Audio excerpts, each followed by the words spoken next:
Okay, we're back. All right. Now we're good. And I'm live on Kick. So we're live on Rumble, YouTube, and Kick right now because I have no idea what the hell is happening on social media. But ultimately, my Twitter account has not been hacked, but I did want to make sure that I changed every single password just to make sure, because that tweet disappearing, very, very concerning. So better safe than sorry. So yeah, I changed everything and notified everybody to make sure, because I have 2FA on everything. So I'm not going to get hacked unless I know about it.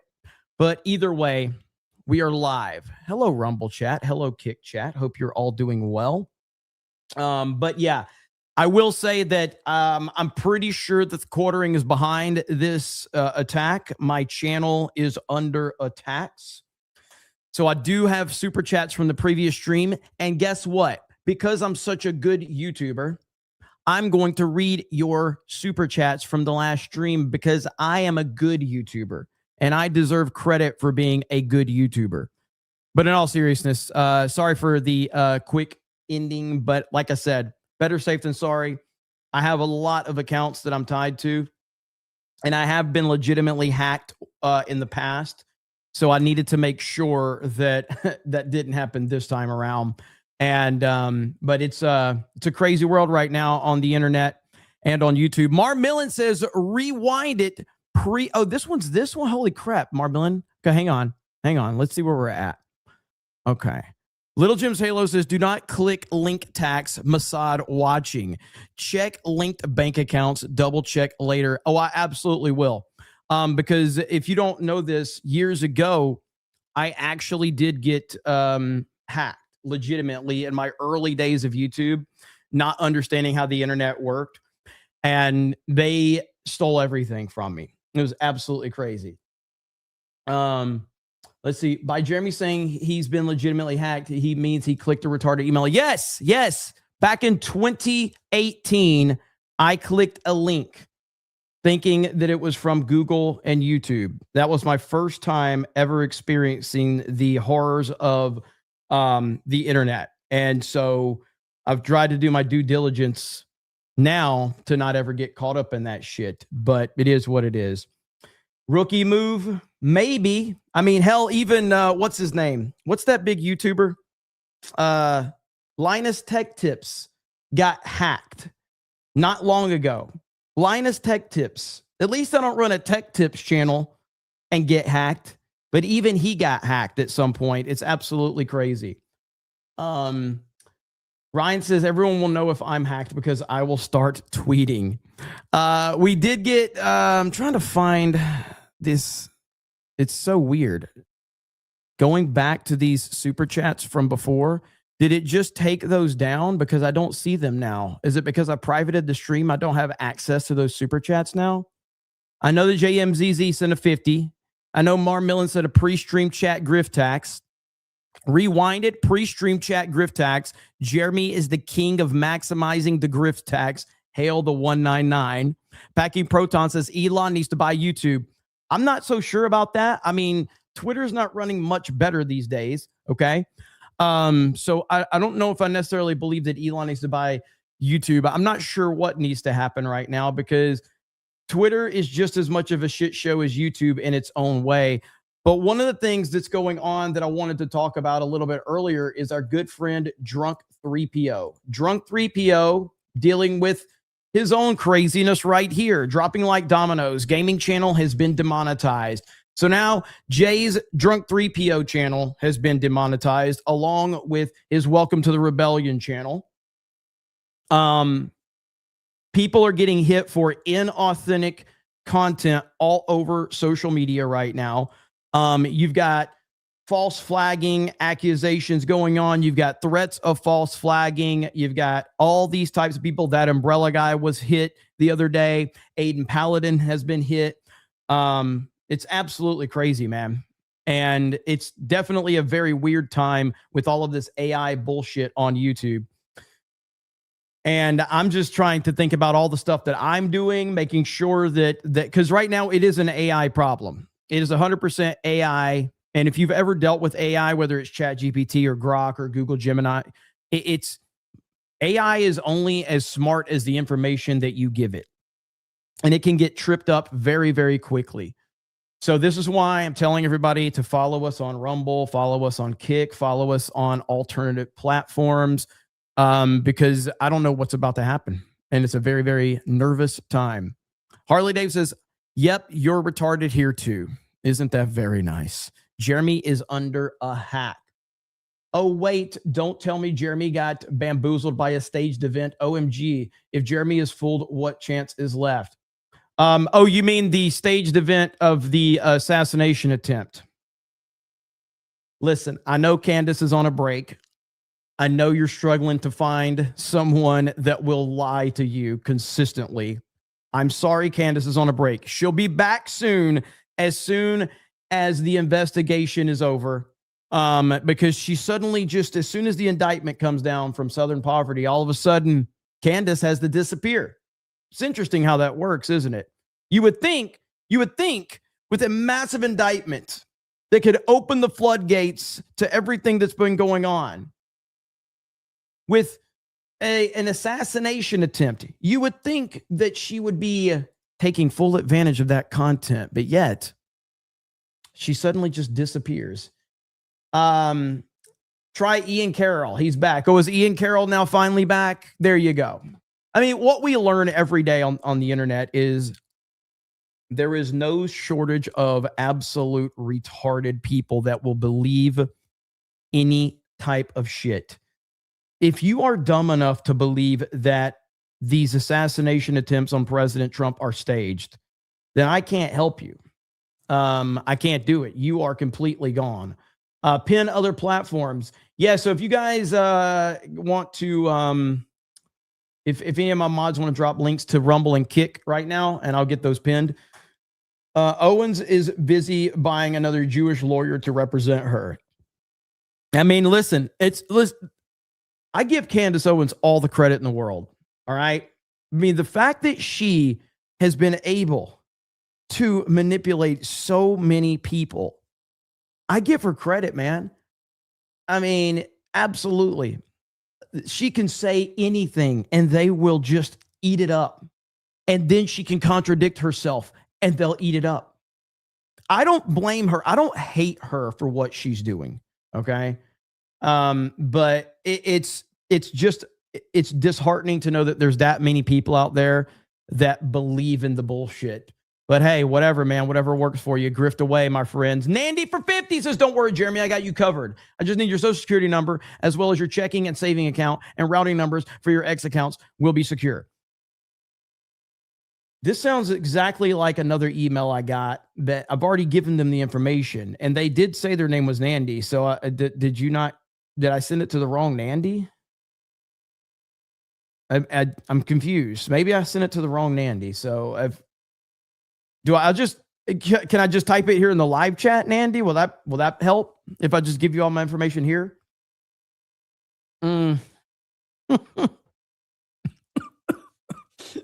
says, I'm Indian. You can trust me.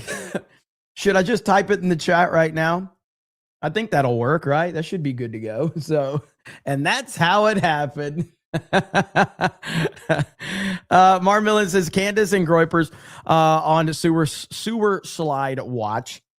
They're glorious leaders like Ian Carroll suddenly going on vacation after the bomb of SPLC being exposed. But nah, something to do with Israel.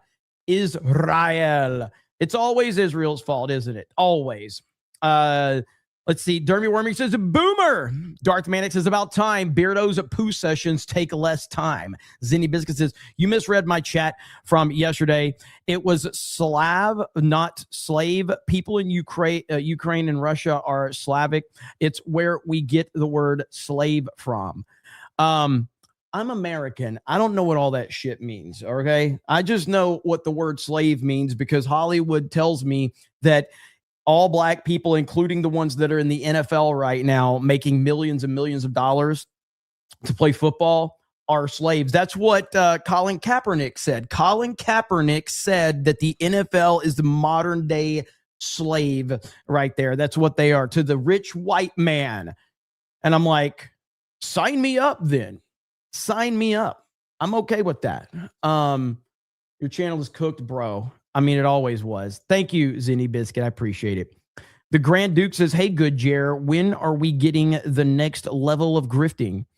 Time to launch the 299, a higher, more exclusive level of IDOT. That's actually not a bad idea. Welcome to the 299. We can update the 199 to the 299. I actually don't hate that. X says, Dave Meltzer revenge. Yeah, Dave Meltzer. My channel is under attack from Dave Meltzer. Darth Gavel says, FYT censorship tax.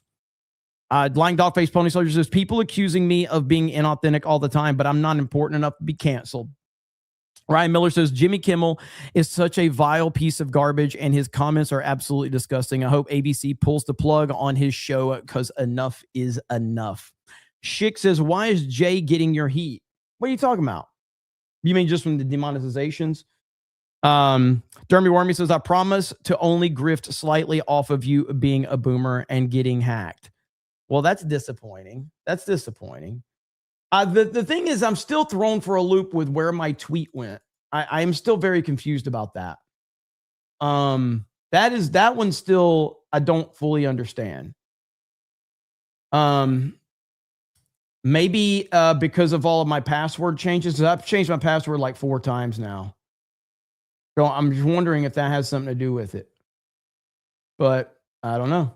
Guess we'll see. Okay. Marmellon, was this real? The thing you tagged me in? Was that a real thing, or did you meme that, by the way? Israel's behind OJ. Let's see here. Yes, that was. So that was legit? That's crazy. Okay. Super weird. Because I never saw that tweet or anything. Israel. Let's see. The juice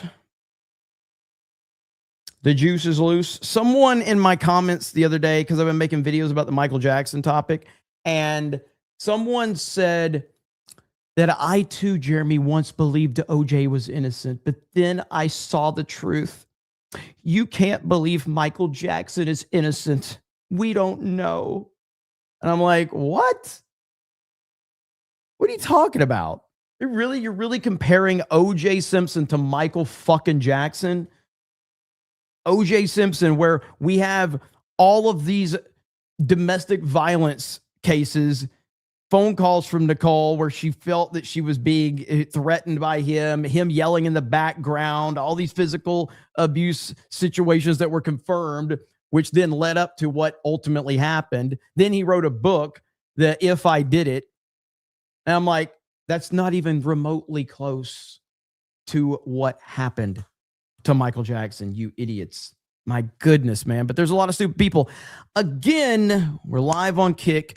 If you guys want me to continue to be live on Kick moving forward, I will, along with Rumble and YouTube, because right now things are very crazy on the internet. So we're just going to have to see what happens. I think it will get worked out, but there's a lot of people that have been facing similar complaints. This inauthentic content thing is very concerning, but something else that's very concerning is Jimmy Kimmel.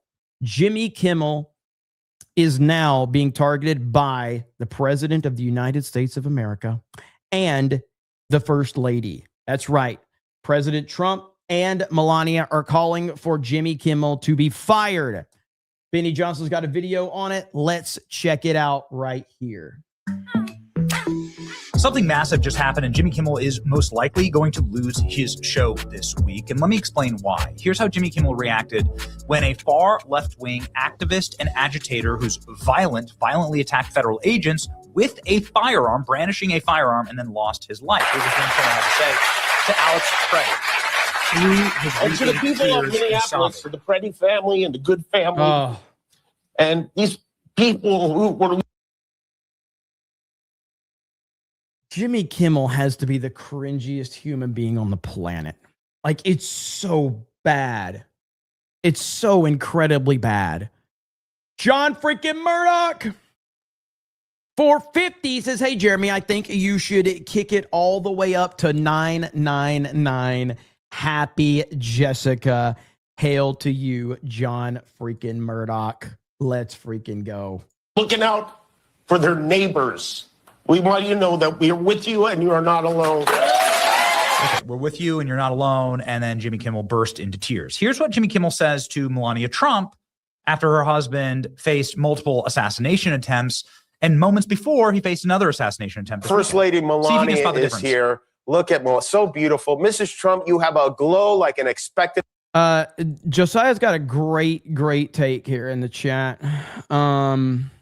Where's it at? If I could find it. I think the more retarded content creators like you and me have less likelihood of getting dinged by AI, Jeremy.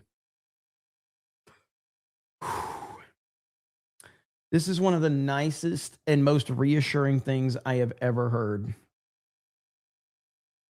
Because me and Josiah are stupid, because me and Josiah put up low tier content, we are less likely to get dinged by AI. You know what? It's time to play it. It's time to play the clip. I'm retarded.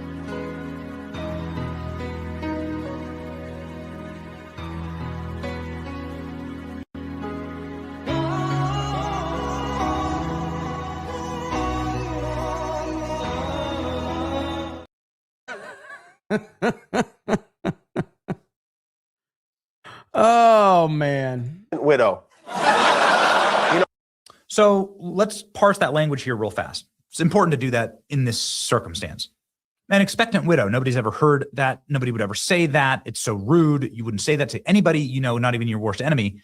Because what it is it's wishing death on your husband. And only the cruelest, most evil, most demonic people would ever do that. It's wishing death on the husband of someone who's married. Glowing means that you want that death to happen, that Melania Trump wishes for her husband to die after multiple assassination attempts. This is who Jimmy Kimmel is. This is who the left is. Nobody's surprised by it. This is the joke that Jimmy Kimmel made in the moments before there was a new assassination attempt on President Trump. This was supposed to be his White House Correspondents' Dinner roast. Well, now it's Jimmy Kimmel who's being roasted by Melania Trump in a very rare public savagery clapback. Melania Trump is saying, you need to be fired, saying that ABC must fire Jimmy Kimmel over his hateful monologue. Whoa, yes, finally. Let's read the article, and we'll read Melania Trump's post. Fast forward right over here to Melania Trump posting this 1 hour ago. 2 million views, 28,000 reposts. This is going to be one of the biggest posts in the history of X. 12,000 comments, 117,000 likes. This thing is cooking. This is from Melania. She has 700,000 followers. Jimmy Kimmel's hateful and violent rhetoric is intended to divide our country. His monologue about my family isn't comedy. His words are corrosive and deepens political sickness within America. People like Kimmel shouldn't have the opportunity to enter our homes each and every evening to spread hate.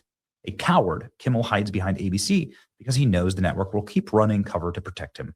Enough is enough. It's time for ABC to take a stand. How many times will ABC's leadership enable Kimmel's atrocious behavior at the expense of our community?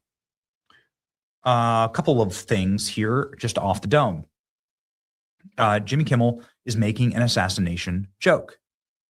He's made assassination jokes before. Over the weekend, this is with the joke. MAGA gang desperately trying to characterize this kid who murdered Charlie Kirk as anything other than one of them. And so this is Jimmy Kimmel saying that the kid who murdered Charlie Kirk is MAGA. That Charlie had it coming. This is what this comment means. that Charlie deserved to die because he's MAGA and that MAGA killed him. And then he went on to make more jokes at the expense of Charlie Kirk. Well, again, let's be clear. Like, Jimmy Kimmel can say whatever he wants. I mean, he really can. But he works for Disney and ABC. And Disney and ABC would not allow anyone to say anything remotely close to what Jimmy Kimmel says from the opposite perspective. And there is the problem right there. That's the problem. The problem isn't that he's saying what he wants to say. The problem is that a major company and a major corporation like Disney is allowing him to run his mouth. Whereas they fired Gina Carano and they publicly shamed Gina Carano and basically tried to hurt her career, all while not only just allowing Jimmy Kimmel to say things that are far worse than what Gina even said. Gina didn't even say anything wrong. Jimmy actually is saying horrible things, and they're standing by him while they shamed her. Family. And the people who hit back at Jimmy Kimmel last time were shows like ours. I went savagely in the paint there. And it should have been even more people, quite frankly. But nonetheless, we were able to get Jimmy Kimmel stripped from his broadcasters. Enough of this. I'm not saying that there should be speech regulations. I'm saying that there are speech regulations for federally licensed broadcasters, okay? This is something that was set up 100 years ago. Melania is dead right when she says right here that Kimmel shouldn't have the opportunity to enter our homes and spread hate. They enter your homes because they use federal infrastructure, billions of dollars worth of federal infrastructure to reach every single house in America for the public good, for the public interest. This is what a federally licensed broadcast charter is. There's equal. Pre-Dawn Corpse, are those, what are those that you're sending me on Kick? Is that like super chats for Kick? What the hell, yeah? I don't even know how Kick works anymore. I know you can get gifted memberships, and I guess those Kicks were, those are like super chats over there. Thank you, Pre-Dawn Corpse. You're happy I'm on Kick, aren't you? Well, time, rules on this kind of stuff. You shouldn't be able to use the taxpayer money in order to rig an election. We know that that gets blown out of the water, but this is like a bridge too far. Making fun of the assassination of President Trump. That's a bridge too far. And they're using broadcast. It's not like Jimmy Kimmel's doing this on his YouTube channel. He's using federal tax dollars to do it. And so this is why Melania has them over a barrel, calling for Jimmy Kimmel's firing. The internet responding. Kimmel is a... what happened earlier? I had a concern that I might have been hacked on Twitter, so I wanted to change all of my passwords because it's very, very concerning. As a matter of fact, and we're going to go back to this story here, but I literally just see this right here. Alyssa Clips just posted this. Alyssa Clips is under attack. YouTube community guideline, age-restricted content on 3 of Alyssa Clips' videos. Shit is crazy, man. Shit is crazy. So everything is fucked right now. Coward Melania Trump breaks silence. Hateful and violent skit. And in case you're wondering if this is something that, you know, is just Jimmy Kimmel sort of popping off the top, a few things here. One, Jimmy Kimmel has script writers. And these kind of scripts, these kind of things go through a very long and lengthy legal process. Jimmy Kimmel's... So anyway, okay, thanks, Benny, for that. So basically, Trump has posted this right here. Wow, Jimmy Kimmel, who is in no way funny, has attested to by his terrible television ratings, made a statement on his show that is really shocking. He showed a fake video of the First Lady, Melania, and our son, Barron, like they were actually sitting in his studio listening to him speak, which they weren't and never would be. Like how it says, which they weren't and never would be. He then stated, our First Lady Melania is here. Look at Melania. So beautiful, Mrs. Trump. You have a glow like an expectant widow. A day later, a lunatic tried entering the ballroom of the White House Correspondents' Dinner, loaded up a shotgun, handgun, and many knives. He was there for a very obvious and sinister reason. I appreciate that so many people were incensed by Kimmel's despicable call to violence and normally would not be responsive to anything that he said, but this is something far beyond the pale. Jimmy Kimmel should immediately be fired by Disney and ABC. Thank you for your attention to this matter, President Donald J. Trump. And Jimmy Kimmel absolutely should be fired by Disney and ABC. That's a long time coming, but that is from President Donald Trump. And then, of course, as Benny was talking about, Melania really does not talk about stuff and address stuff that much, but she has addressed it on Twitter. I'm going to go ahead and retweet that. So, yeah, Kimmel's hateful and violent rhetoric is intended to divide our country. His monologue about my family isn't comedy. His words are as corrosive and deepens the political sickness within America. She's 100% correct. People like Kimmel shouldn't have the opportunity to enter our homes each evening to spread hate. A coward. Kimmel hides behind ABC because he knows the network will keep running cover to protect him. Enough is enough. It's time for ABC to take a stand. How many times will ABC's leadership enable Kimmel's atrocious behavior at the expense of our community? Let's go, Melania. Let's freaking go. Get him gone. It's long overdue. The fact that he's even still there is a joke, and it kind of tells you everything you need to know about the current state of the leadership at the Disney company. But for her to get involved with this is huge. This is a big deal. Now, also, I got a question for Alex Jones. Didn't you say Melania was looking to leave Trump? Didn't you say Melania was trying to divorce Trump, that she's already decided she's done? Doesn't seem like it. Alex, doesn't seem like it. Seems like she's standing right beside the president, her husband. Seems like she's pretty pissed off. But of course, probably not going to address that, are you? And all the other panicans that are out there saying that Melania is going to leave Trump. The same Democratic talking points that we've been hearing for over a decade. And now these guys are picking up that shit. It's just disgusting. It's disgusting that that's where we are.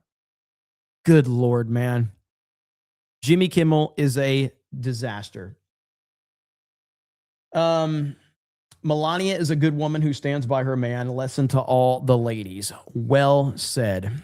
Well said indeed. Brockatron says the people who claim nothing ever happens and then when something bad happens, they claim it's fake. Who would even want to preside over people like that? What the F? Agreed. Vault 199 Gaming says, I pay Jeremy more than Israel. That's why he games. Vice says, here's my account info. JG Wentworth, 877 cash now. It's your money. Use it when you need it.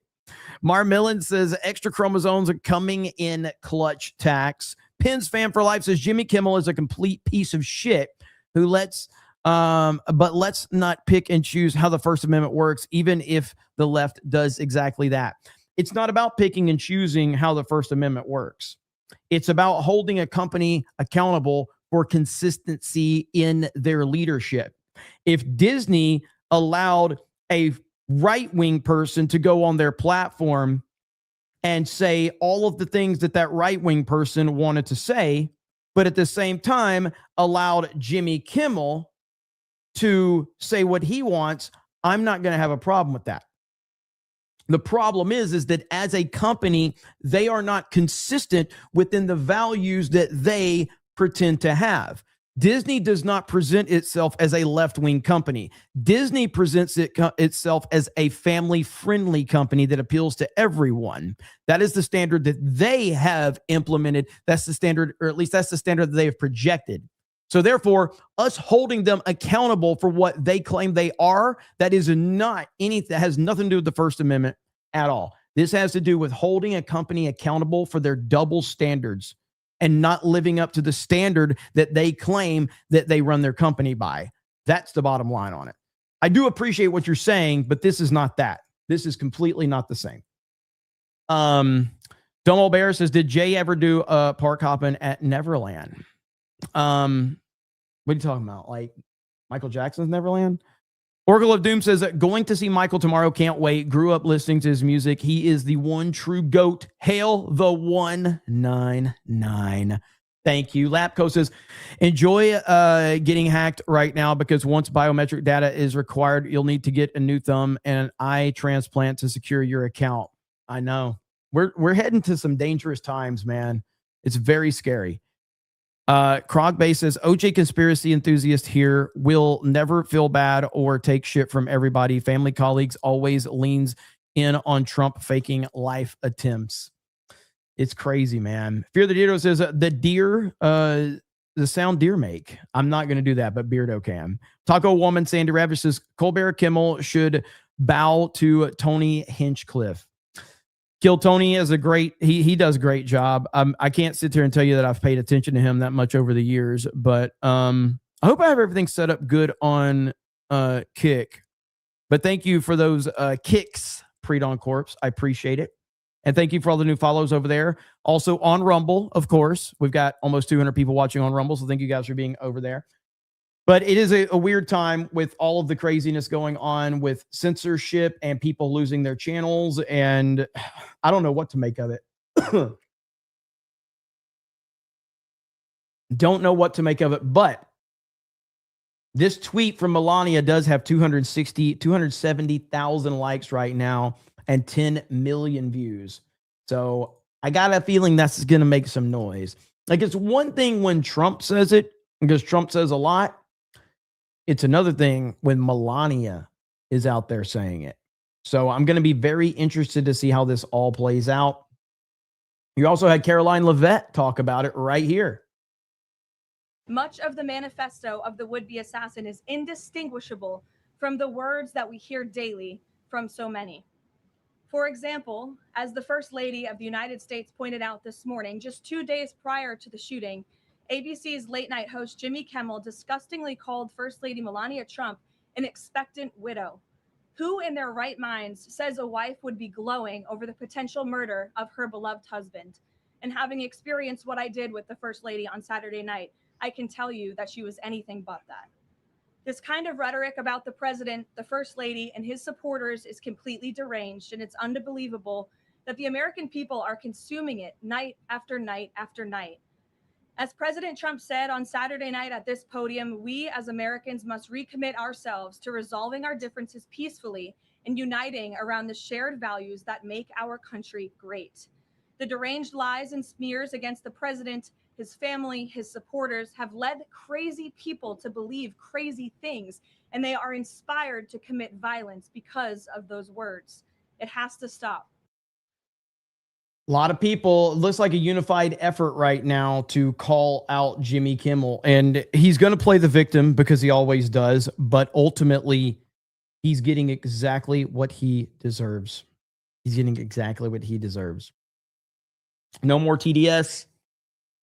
I mean, TDS is always going to exist. So no TDS is not realistic. Just like, ending racism is not realistic. It's just a stupid thing to say. Ultimately, it's just about calling TDS out and holding. Listen, if Disney today publicly announces that they are a left-wing propaganda company, which they are, but if they publicly announce that, I'm not going to have a problem with them having Jimmy Kimmel on the airwaves. I'm not going to have a problem with anything because now you have told everyone who you are. Just announce that you are a left-wing propaganda company and that you are just an extension of the Democratic Party. If you just announce that, do whatever you want.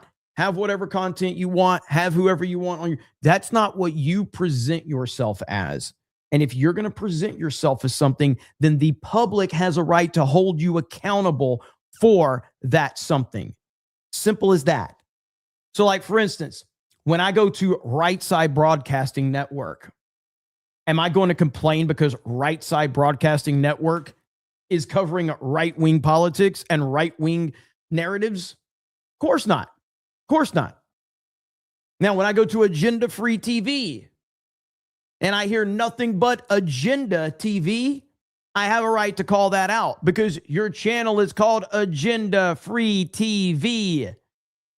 You're literally promoting that you have no agenda when you, in fact, do have an agenda. Your chat has an agenda. Nobody in the chat can have a fucking opinion unless it's an anti-Trump opinion. The host just literally, Steve Lookner has literally foamed at the mouth over Trump. There is video of him foaming at the mouth over Trump because he has a severe case of TDS. Leave Steve alone? Fuck no. Tell him to change his name to Agenda TV and I'll leave him alone. I actually do like watching Steve Lookner. I like watching his channel. So, but it just always annoys me that he's agenda-free TV. It drives me crazy. Leave Steve alone. Don't be mean to him. Poor little Stevie Lookner. Let's see here. Acting U.S. Attorney General Blanche says that many people in the media are just as guilty as the politically violent rhetoric as ex-users after the shooting. Here we go. That the political violence and rhetoric has got to stop.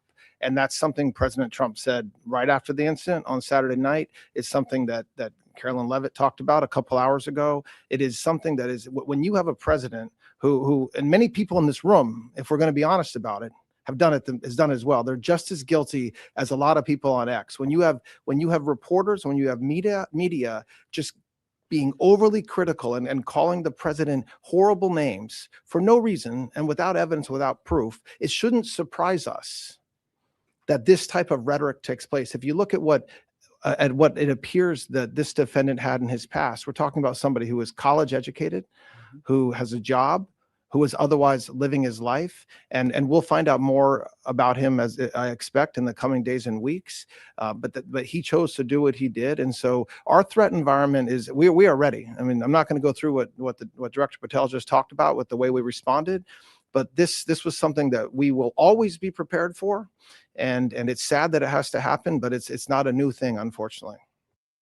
Well said from Blanche. And then we have Scott Jennings says we have a left-wing violence problem in America. The left is not the only people doing this, and the right does just as much online. You can understand why we're on edge as conservatives, though. 3 times the president, Steve Scalise, Brett Kavanaugh, Charlie Kirk. Heck, there was even a plot against Russ Vought the other day, who's the head of the Office of Management and Budget. I mean, conservatives are, I think, rightfully on edge because this keeps happening over and over and over again, and people keep calling Donald Trump a Nazi, and they keep calling him a fascist, and they keep repeating lies about him that are not true, yet they keep getting repeated regarding Epstein and other things. I'm just telling you, as a conservative who lives in this every day, my friend was murdered last year. My president's had 3 assassination attempts. I have a knot in my stomach about it every day that I wake up. Yeah, and it is it me, or has the Charlie Kirk narrative not gotten as much attention?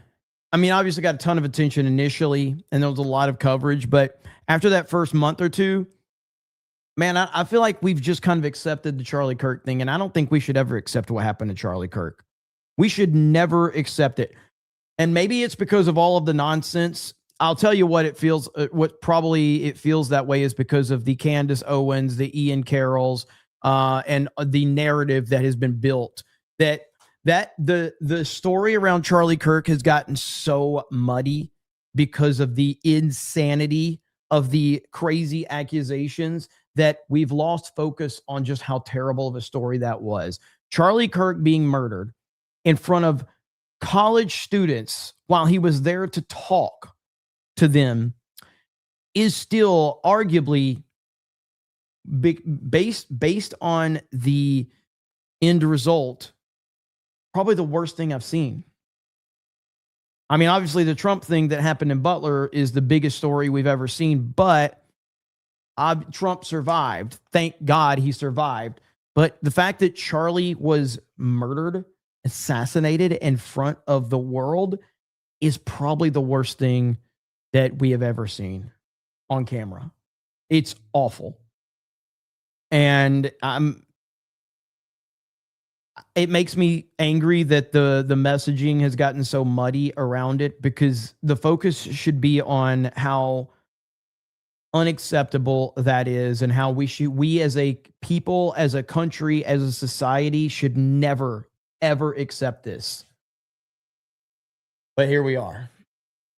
It was a horrible thing to watch. It is, man. I'll never forget that stream, watching it, because the first reports I saw the video of him from afar. Someone was recording the video from Charlie from way back.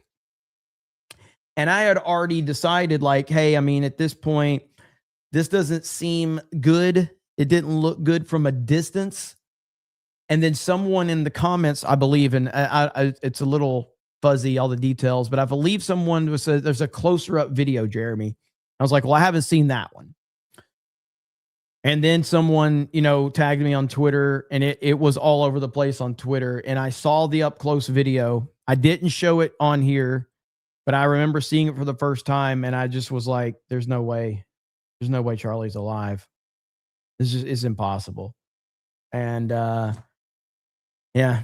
And here we are, like, it should have never happened, and we should never accept that as the norm. And it's really frustrating that the narrative and the story has just gotten so watered down with nonsense that we're not talking about the real problem. And the real problem is what Scott Jennings is talking about right here. That is the real problem. The left-wing violence in America is the issue. End of discussion. You can bring all this other nonsense up if you want to, because it pays good on social media, but that's the problem right there. That's the problem that we should have been focusing on and discussing this entire time. But sadly, we have not.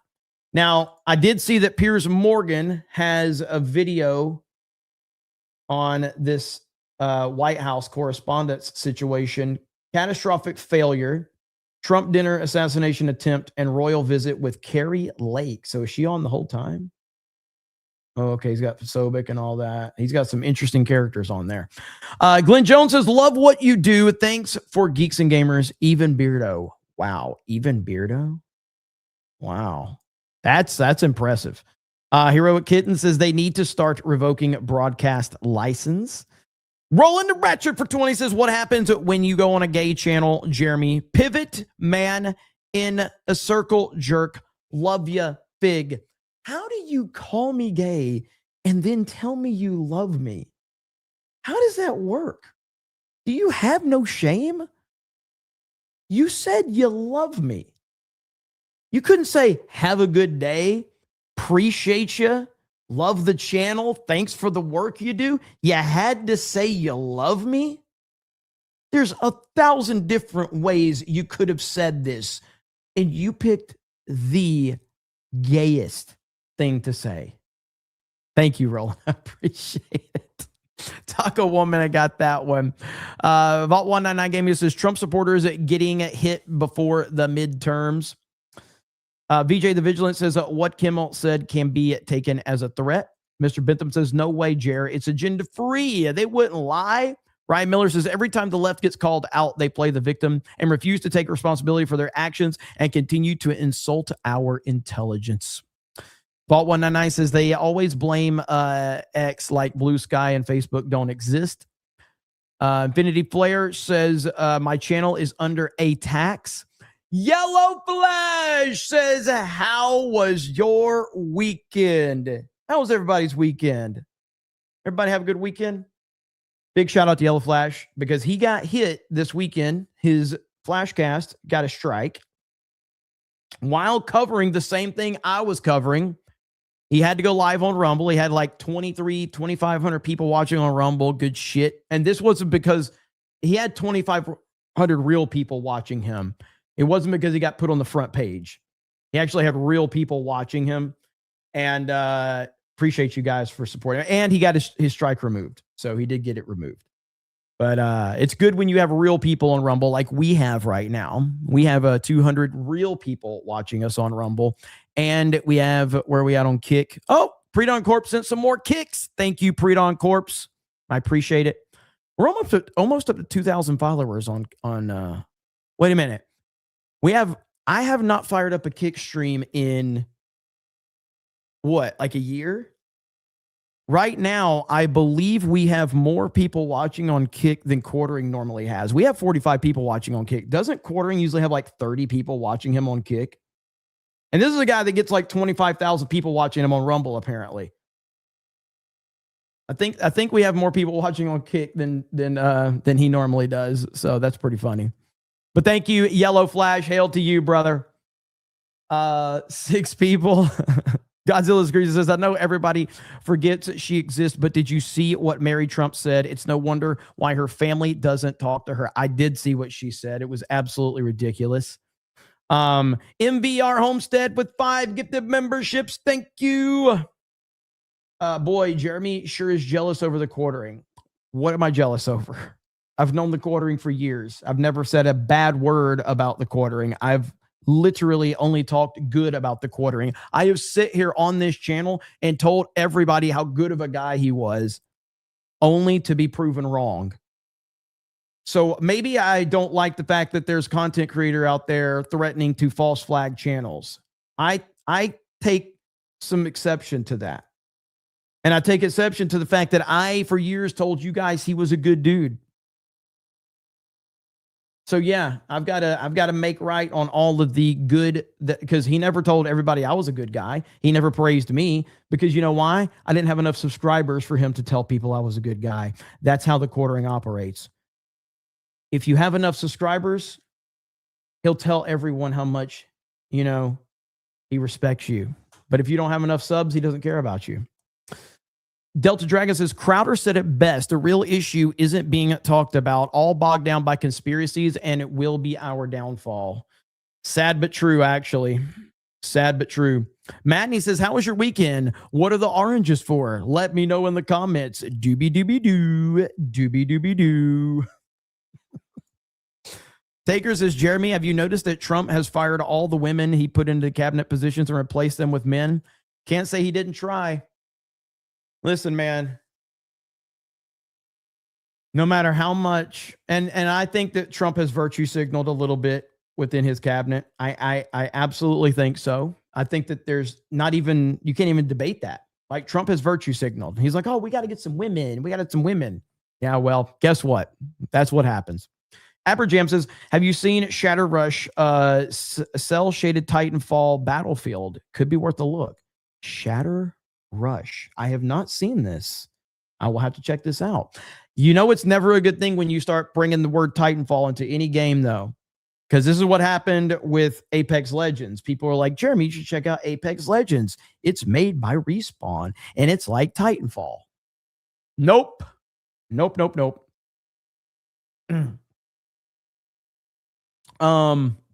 Bruce says, YouTube twice said there was no video when I tried to watch this live stream. Really? That's weird. Okay, let's see what they're talking about here. He said, get down, that's gunshots. And I said, what? I looked at him like, what are you talking about? I said, gunshots. This mental moron probably got his battle plan from playing video games and studying on the internet. Why you got to bring video games into it? Why do you have to bring video games into it? Surely you don't think that anything that happened at the White House Correspondents' Dinner was set up or staged, do you? There's a reason why, if this isn't staged, why 3 people tried to shoot him. And these people are crazy and deranged, and you wonder why people are out here trying to kill President Donald Trump. Please spare me this performative pearl clutching about how it is. Oh my God, dude. I can't stand this chick. Is only people on the left. We've been through a spate in the last couple of years of leftist political violence, the likes of which this country has never seen. The king's private conversations with the US president are usually kept secret, but when the monarch arrives in Washington, D.C. today, we can imagine they might compare notes on one surprising trait they both share: absolute serenity in the face of extreme danger.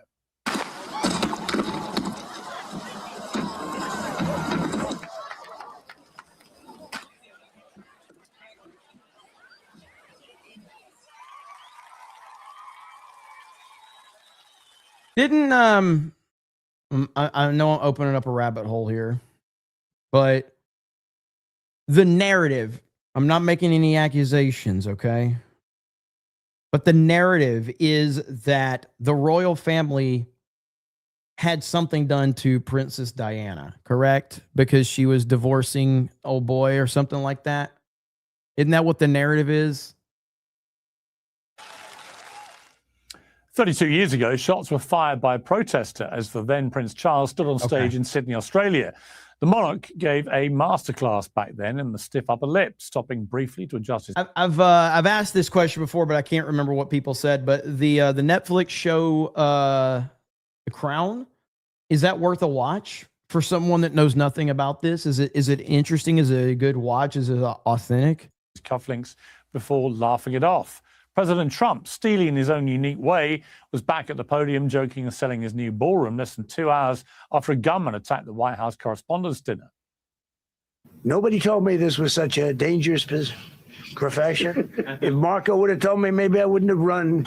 Maybe I would have said, I'll take a pass. No, it's a dangerous profession, but I don't view it that way. Look, I'm here to do a job. Well, no matter your views on the US president, his ability to remain calm and even amused after what looks like a third attempt on his life is pretty remarkable. The problem is he shouldn't have been put in that position again. The Secret Service may have done a good job in safely shutting down the attack once it began, but the fact is the alleged gunman was able to breeze past security, arms to the teeth, and sprint toward a ballroom where everybody in the presidential line of succession pretty much was sitting. We then saw Vice President J.D. Vance and the president being bundled to safety before the whole of the cabinet and eventually the entire DC media was evacuated. Security has to be flawless for an event of this magnitude with zero exceptions. The gunman actually mocked the lax security in his twisted manifesto that he released a few minutes before the attack, writing, "This level of incompetence is insane," and pointing out that had he been an Iranian intent on doing something bad at that event.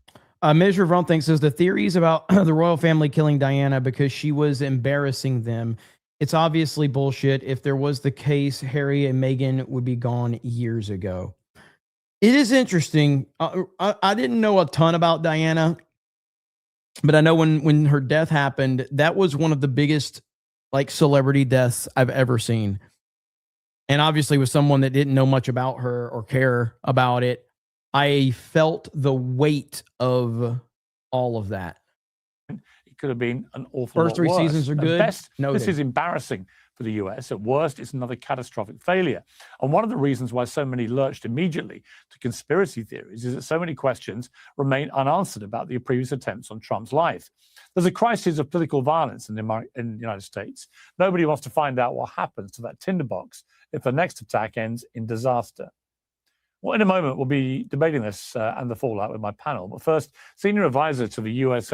Scully for 50 says, did they ever explain why they pulled Vance out but told Trump to get down?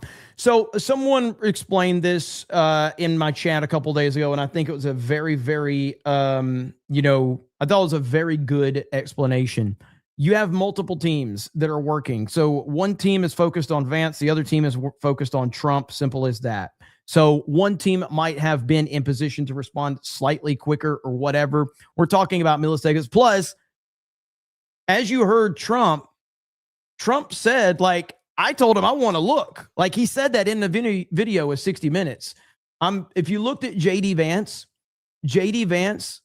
was kind of like, yeah, I'm gonna go with these guys. Trump is not really built like that. Trump's kind of like, let me do what I'm gonna do. I want to check and see what's going on. It's the same thing as Butler when you heard Trump say, wait, I need to get my shoe. And then he's like, fight. Like, that's not protocol. That is not protocol at all for the president to wait. The president is supposed to just do what the Secret Service is telling him to do because they have the information that something bad is going on.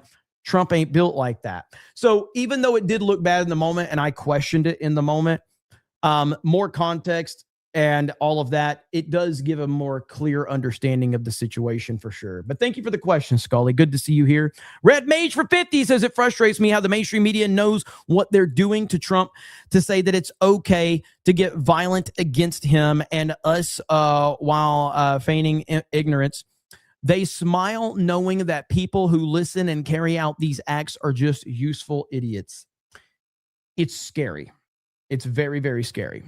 That is truly what it comes down to. And this is why I go back to the mainstream narrative of mental illness. This is why the powers that be, the mainstreams of Hollywood, big tech, all that, they want people to embrace their mental illness. Why? Because they can control people that are retarded. So they want you to embrace your mental illness, celebrate your mental illness, put your mental illness in your bio, tell us how retarded you are. That way, daddy government can save you. We can fill you with medicine. We can give you psychiatrist and therapy, which I'm of the belief, just my opinion, not a doctor, not a professional in any way, shape, or form. Psychiatry, therapy, bullshit. Just my opinion, okay? Because I have to look at a situation from a common sense standpoint. If I, a complete stranger, if I go to a licensed therapist and I tell that therapist that I have all of these, mental issues, that therapist's job is to get paid by people that are mentally ill. If that therapist fixes me, I'm no longer a customer. They're not motivated to fix me. They're not motivated to help me get better. They're motivated to make me feel like I need them. It becomes a crutch. It becomes something that you have to have. Bullshit. I don't buy into that at all. I remember this back in the day, and it was an interesting wake-up call for me on this particular thing. Whether it's how you feel about it or not. Working at Home Depot, I was in a safety training, course. And if you remember, in a lot of retail jobs where there's a lot of picking up and loading and things like that, a lot of people wear those back braces. That little back brace that goes around, and they wear the back brace if they're picking stuff up. Our safety coordinator told us that back brace is actually bad for you. And everybody's like, what the hell are you talking about? Back brace is bad for you. How can it be bad for you? And he explained it from a standpoint of it gives you a false sense of security. So while in the moment you feel fine, you're actually doing more damage to your back. They actually make your back weaker. They actually do far more damage, but you don't know it in the moment because it's giving you a false sense of security. That's what a therapist is. The therapist is giving you a false sense of security. They're making you think that you need them because why? Because they need your money. But their job is to make you believe that you need them. But in fact, they're the ones that needs you. So anyway, it's just that's just my opinion. I know there's a lot of people out there that have therapy and all that. I'm not telling you don't do it. I'm just telling you, in my opinion, you should find someone that has a genuine reason to want to listen to you. Because talking to people and telling people how you feel and getting to work through that, absolutely crucial. But you need to find someone that that's genuinely wanting to listen, not someone that's motivated by being paid. If I have to pay you to listen to my problems, you're not here to help me. You're here to get more money out of me. That's just my opinion. Old Salty Dog says, Jeremy, The Crown is amazeballs good. Noted. I kind of want to watch it. I'm looking for a series to kind of jump into. So maybe. Marksman for 10 says, when I was a kid, the biggest celebrity death was Elvis. Yeah, that was, when did Elvis die? When did Elvis die? I don't even remember what year Elvis died. Dr. Jeremy in the house. No. Just my opinion.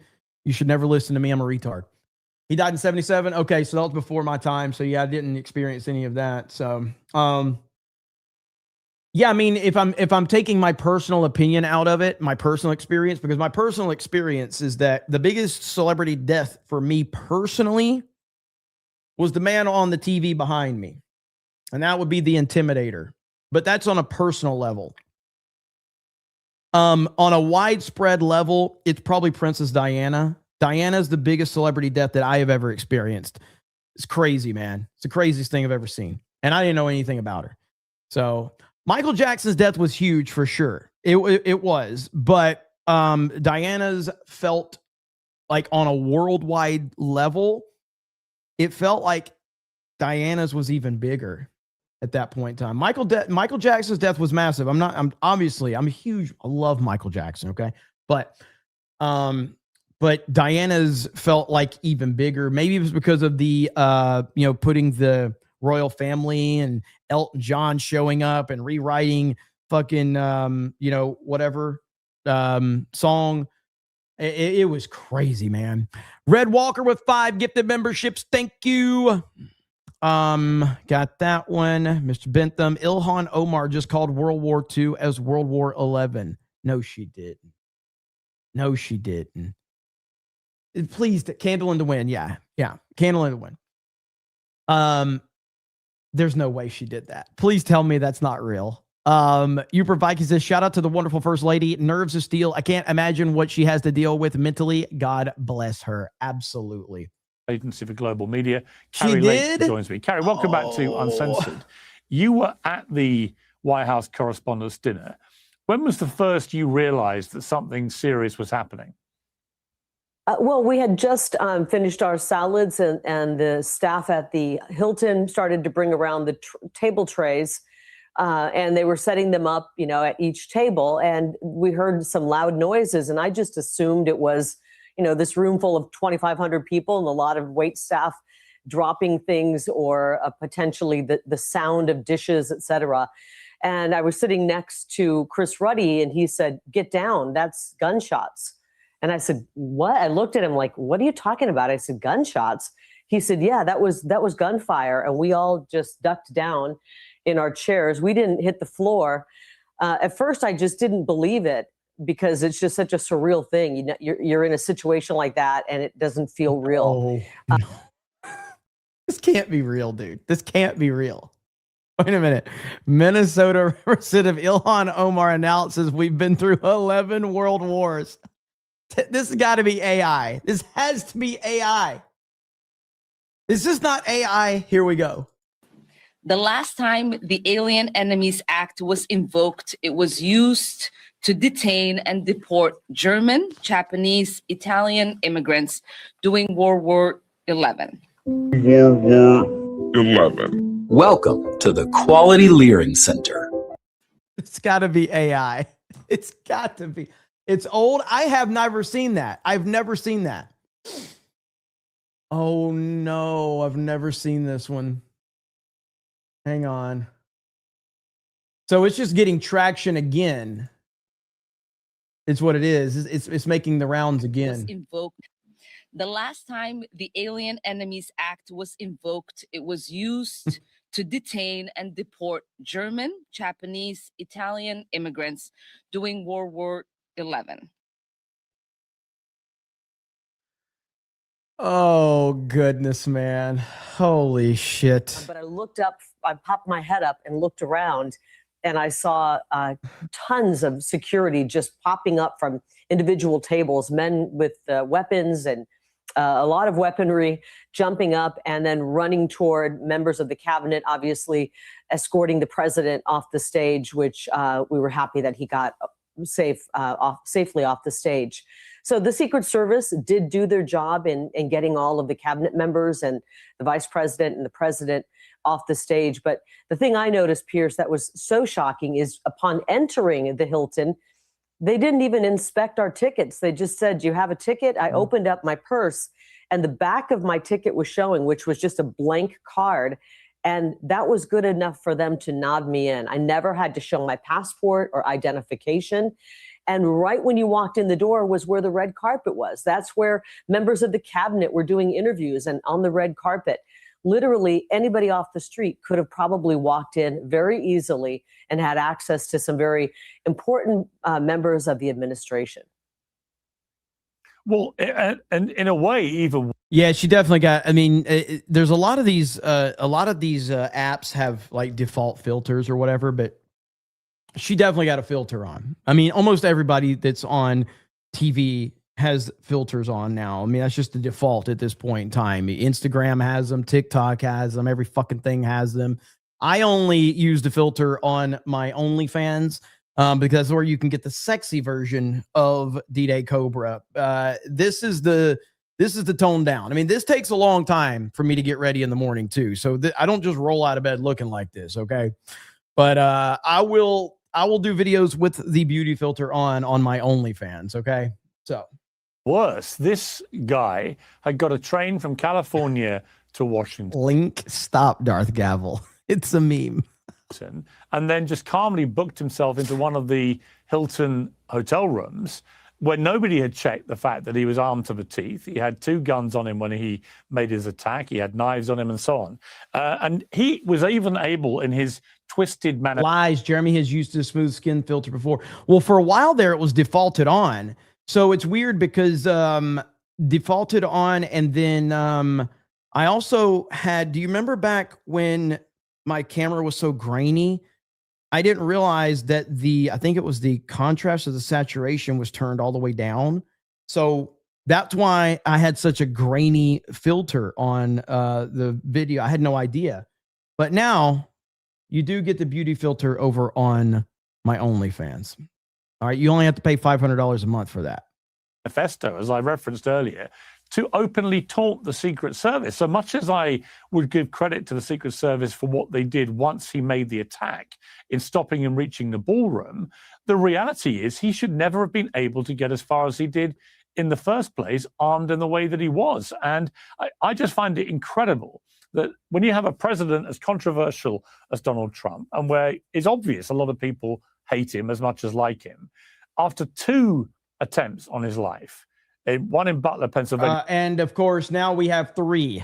Achievement unlocked, survived 3 assassination attempts. He's actually survived like 5 or 6 that we know of. And then there's probably another 15 or 20 that we haven't even heard about. But Trump unlocking another achievement right there. So there you have it. Where he got hit, and one on the golf course where I think it was miraculous that he didn't get killed that day either.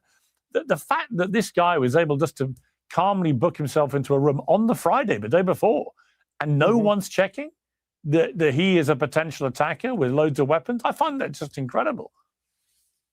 Well, I mean, they needed to have better security getting into the ballroom. I mean, that metal detector was 1 floor up, but all that shooter had to do was run down a flight of stairs, and right at the bottom of the stairs are the doors that open up to the ballroom. I mean, it's astonishing and frightening how close he was able to get to a room full of people who are administration officials, including the most powerful person in the world, President Donald J. Trump. So many things went wrong. I don't know if it's the hotel's fault. I don't know how the security was handled, but I'm just telling you that I was able to get in. Nobody ever asked for an ID. No one ever inspected a ticket. There was 1 metal detector, and something's got to change.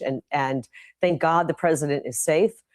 It's called Build the Ballroom. Build the Ballroom. That's exactly what has to change. But ultimately, yes, I don't know how this happened. I will say perspective is important. So to have that perspective, I mentioned this yesterday on my stream. I will mention it again, that if we could, we have to have enough perspective to realize that bottom line is no one was hurt, especially President Trump or JD Vance or anyone in the administration. No one was hurt. And that we should be very thankful for. And the perspective is, if you could, knowing now what you knew then, if you could go back to the Charlie Kirk thing, wouldn't it be great if the worst thing that we could say about that day is that someone breached security, but no one was hurt? Wouldn't that be great? I wish that's what we could say, but unfortunately, Charlie Kirk was murdered. And that's the sad reality of it. So having perspective is important. This was a security failure, no doubt about it, but at least no one was hurt.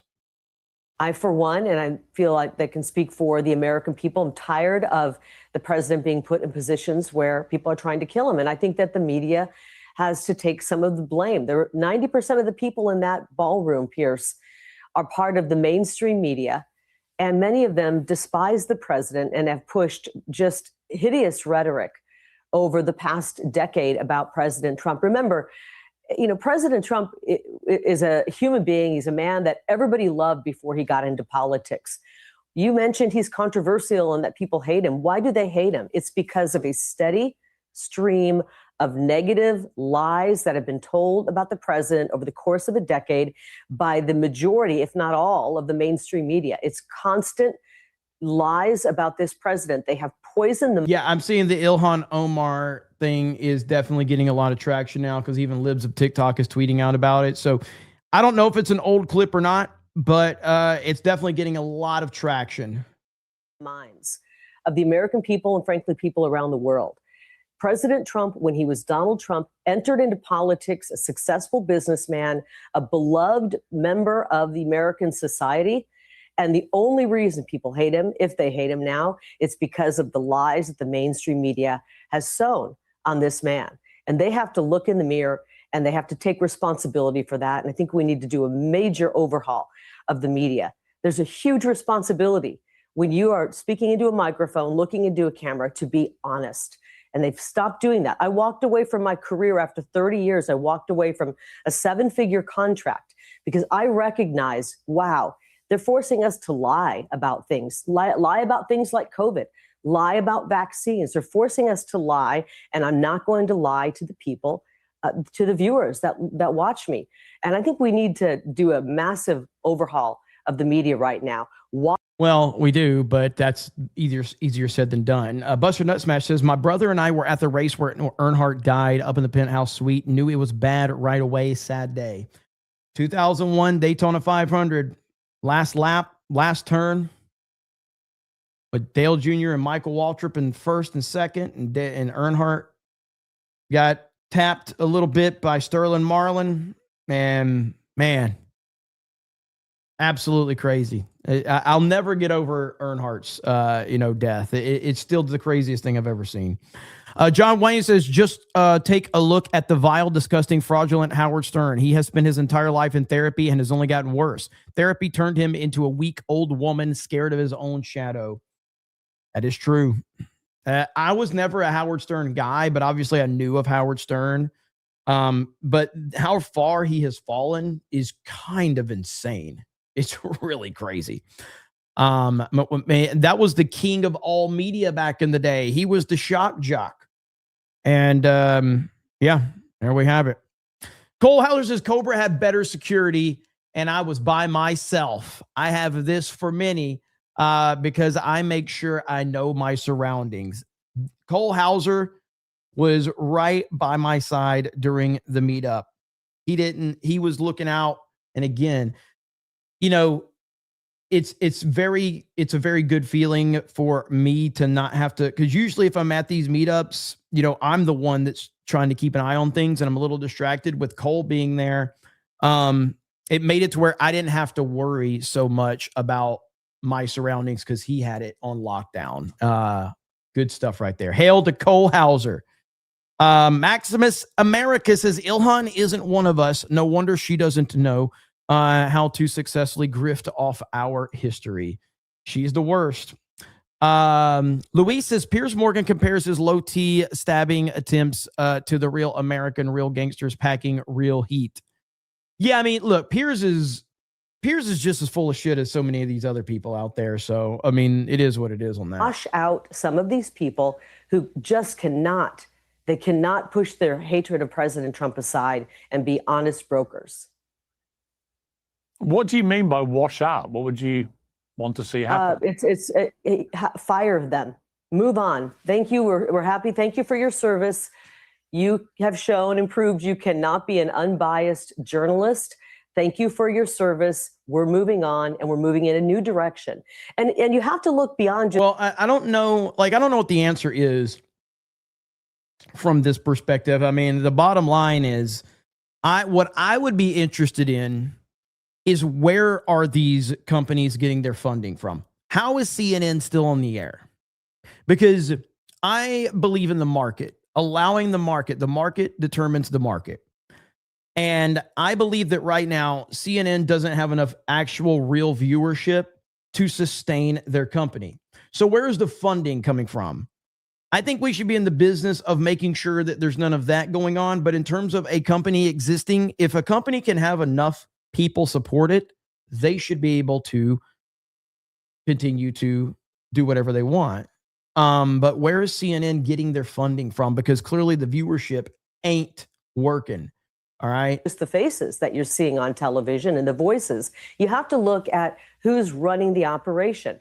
When I worked in television, you got to look at the producers and the writers. We had a notorious producer at one of my previous jobs, radical leftist. And, that's the person who's deciding what stories go into a newscast. That's the person who oftentimes is writing and setting up the entire decision-making process on what stories are going into the newscast. So we've got to make sure that we have diversity in thought, not 95% radical leftists in the newsroom, but people who have diversity when it comes to thoughts, ideas. Some of them have a conservative ideology. Some may have a more moderate ideology, and including some who maybe have a more liberal ideology. But we cannot continue to run newsrooms where 90 to 95% of the people in the newsroom are radical leftists. The interesting part of what you're saying is you actually had a direct confrontation with CNN's Jake Tapper, I understand. You said, I walked out right next to Jake Tapper, this is at the White House Correspondents' Dinner, and looked him in the eye and I said, how dare you? You've caused so much division in this country pushing lies. We're not going to call it gaslighting anymore. You've lied to the people. How dare you do that? Why did you single out Jake Tapper, and how did he respond to this? Well, I wouldn't call it a confrontation. I mean, confrontation implies that you're, almost picking a fight with somebody. We're walking out together. Remember, there were a lot of well-known figures in that room. I happened to be sitting at a table next to CNN, and before dinner started, I actually went over and I said, you guys need to up your game because you have put out the most ridiculous news. You can't even call it news. When I go to these events, just because I'm rubbing elbows with people in the media and people that others know that are quote unquote. I've always been a fan of Kari Lake. I wanted her for a top position in the Trump administration. I've always liked Kari Lake. I think she's awesome. Think she's genuine, authentic. She's always supported Trump. Famous. I don't have to lie and act like I like them. I think these people have acted in a despicable, unprofessional way. And when we were evacuating the building, I looked over and happened to see that I was right next to Jake Tapper. Fake Tapper. And as we were walking, I just said, you've been derelict in your duties. You've lied to the people. How do you live with yourself? This is these people need to be called out. Why would I walk out? But Kari, here's what I would say. Look, Jake's not here to defend himself. I'm sure he will on his own show. But they would argue with some. Okay, but Piers, you're the one that brought it up. So I like how he wants to say, well, Jake's not here to defend himself. You're the one that brought it up, Piers. Justification that there's been a lot of lying going on from the political classes too. That they would say that President Trump is not always a guy who is 100% truthful in what he says. That many of the people. What is Trump supposed to be truthful about, Piers? When they asked Trump, hey, what are your military plans for Iran? He's supposed to tell them? Is he supposed to say, oh, well, Jake, let me tell you and the American people and every single person on the planet what my fucking military plans are? Like, what in the hell are you talking about? He's not always truthful. Give me specifics about what he's not truthful about, and then we can pick it apart. That in his cabinet or that his supporters often tell whoppers and lies to suit them, and that they are in you can argue with the policy, Pierce. You can argue with the policy, but the media has a duty to be fair. And the media is calling him right. I agree with that. I agree with that. But I agree with that. But do politicians have a duty to tell the truth? If you want that from the media, and I agree with you, I do think it's politicians that we've ever. Well, hang on. I mean, how many times has Trump just stood there and took question after question after question after question from the media? And Joe Biden never did that. Joe Biden never did that at all. This is who they are, man. They just make up these narratives. It's crazy. To finish my point, I do think they've been biased collectively against Trump. There's no question of that. But I also think that it's incumbent on both sides, isn't it, to strive to always tell the truth. Would you agree with that? The media has been they've failed so miserably in that. I mean, last night on 60 Minutes, Nora O'Connell she starts reading from this violent, deranged lunatic's manifesto. She's reading the manifesto to the president, asking the president if he's a monster, if he's a pedophile. Well, let's watch that clip. That was one of the lowest forms of journalism I've ever seen. Yep. 60 Minutes is now a let's watch. I always forget her name. You guys have to remind me. The Scott Pressler looking chick from CNN. What's her name again? Because there was this clip that I was looking for the other day with her, something she said about Trump, and I can't remember her name. Caitlin Collins. That's it. Yeah, Caitlin Collins. Okay. See if I can find it. Let's watch that clip because I have a view about that as well. Let's watch the clip. So-called manifesto is a stunning thing to read, Mr. President. He appears to reference a motive in it. He writes this quote, administration officials, they are targets. And he also wrote this, I'm no longer willing to permit a pedophile, rapist, and traitor to coat my hands with his crimes. What's your reaction to that? Well, I was waiting for you to read that because I knew you would, because you're horrible people. Horrible people. Yeah, he did write that. I'm not a rapist. I didn't rape anybody. Not a rapist. Do you not think he was referring to you? Excuse me. I'm not a pedophile. You read that crap from some sick person. Now, I thought that was incredibly disingenuous by Norah O'Donnell for two reasons. One, of course, she was inferring that this had been said about President Trump. She knew that, he knew that, and it was just a ridiculous game she was playing to try and feign innocence. Oh, you think he was talking? Here's the clip that I was looking for, okay? Listen to how Caitlin Collins talks about Trump right here, okay? Listen to this. It's different because Trump is such an accessible president that, like, if he's just swearing in the ambassador to Greece, like, typically that wouldn't be a newsworthy event if President Biden or any typical president was probably doing it. But Trump's moments, anytime the camera's around and the reporters are around, it can turn into a press conference. And so you never go into the Oval thinking, oh, this is going to be a quick, we call them sprays. It's where you go in, basically a photo op, and then you leave. Because Trump will swear someone in and then he'll turn to you and say, you know, any questions? And he'll take maybe questions for 45 minutes. And so you have to, like, I always keep a running list of questions on my phone. Okay.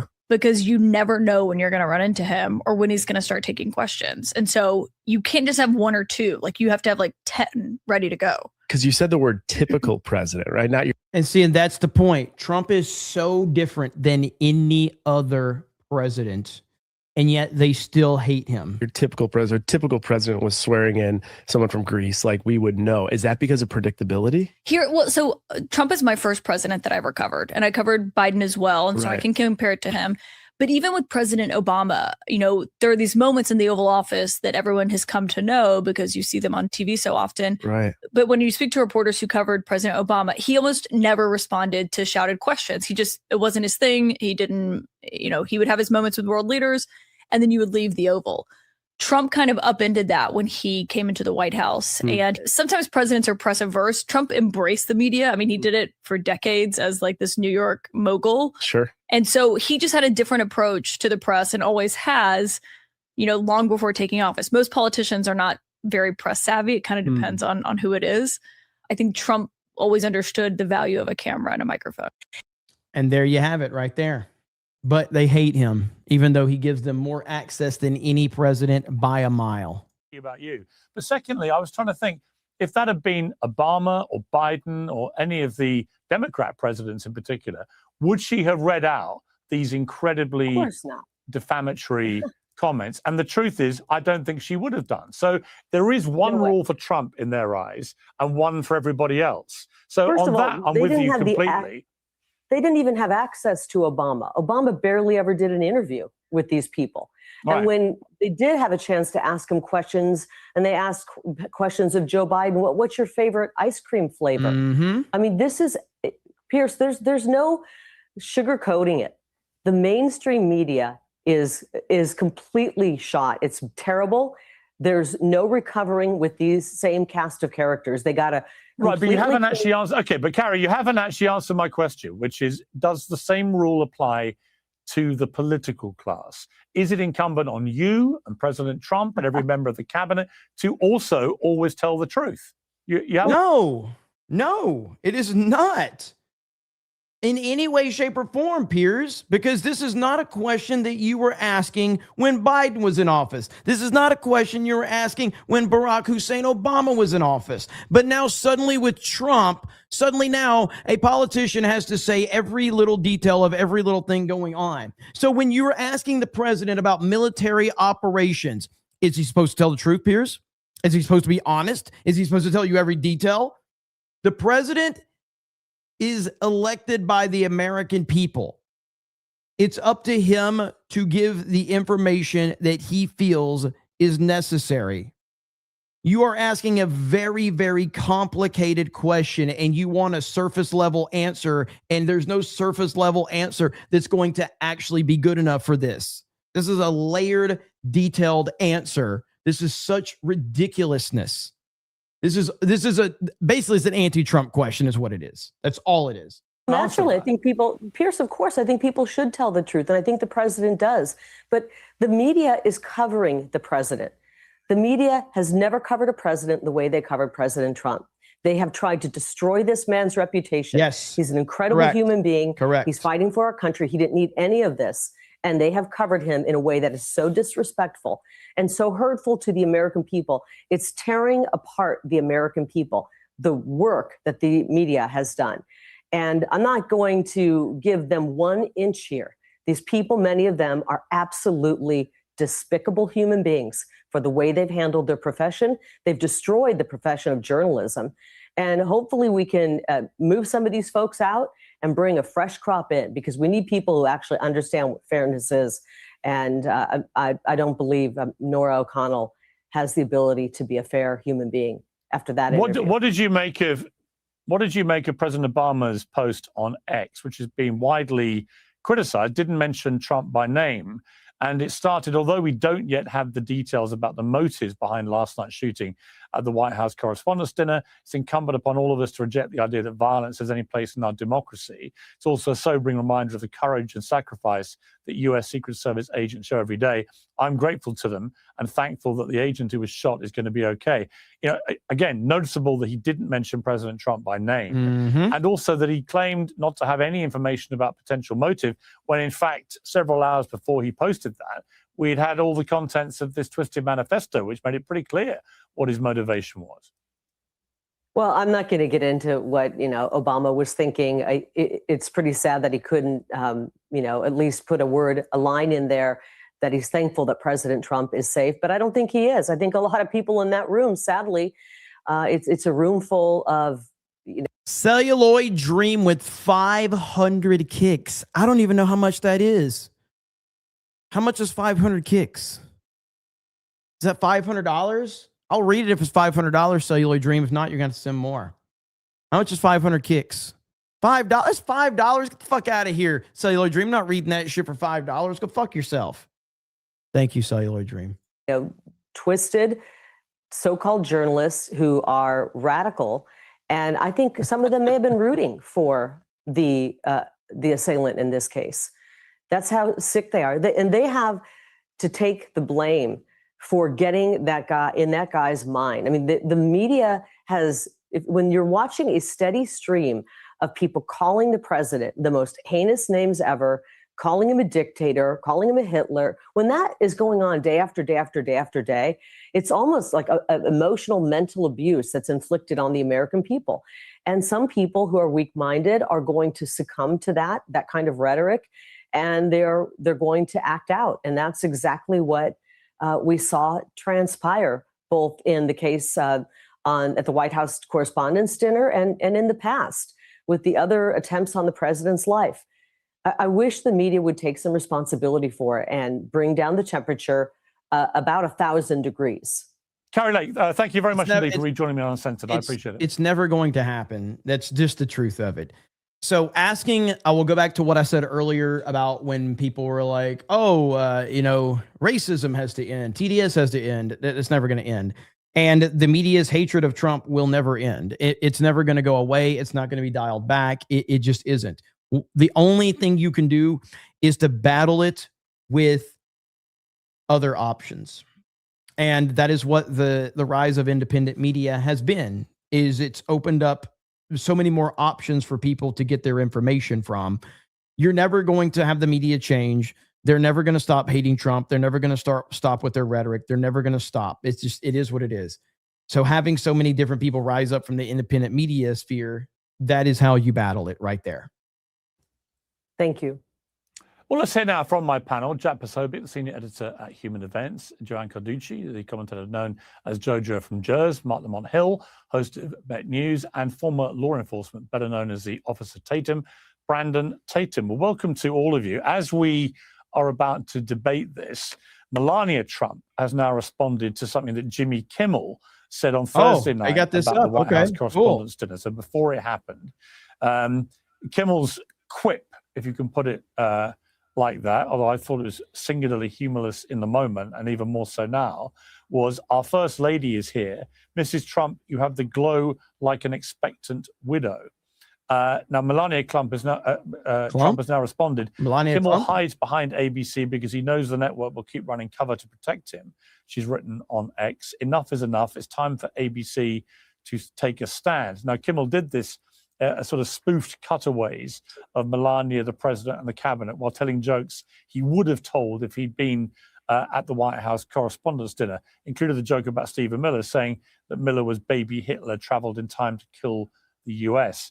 Let me start with you, Brandon Tatum. Melania is getting more and more outspoken at the moment. Somebody's speaker is on. Somebody's speaker is on. I can hear it in the background. Now, I've been on Piers Morgan a couple times.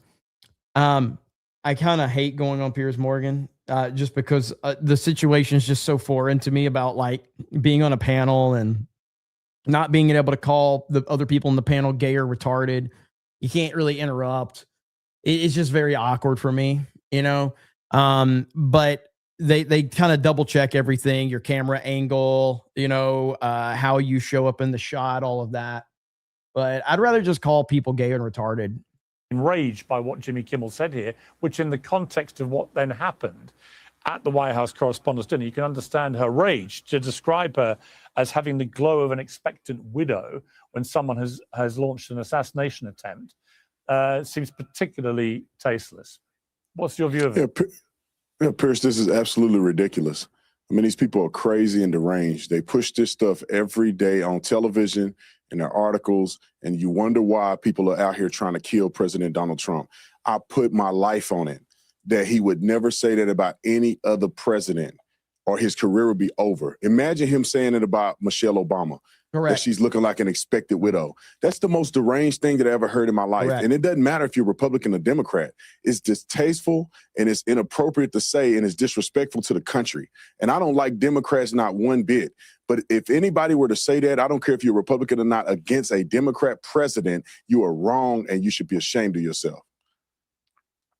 What up, Willie Will? Yeah, I mean, let me go to Jojo here. I mean, I don't care what side of the divide you're on, who you vote for, whatever.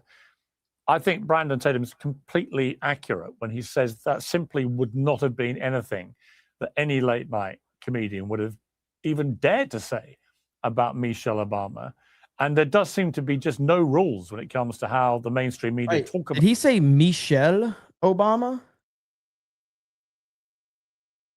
Is that like from Dodgeball? Michelle? Now I gotta look it up. Have you guys seen Dodgeball with Michelle? Dodgeball.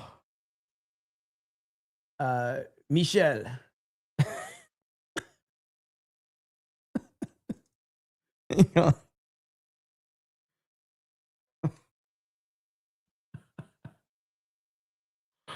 Let's see if I can find it. I gotta find this. Let's see. Where's Michelle?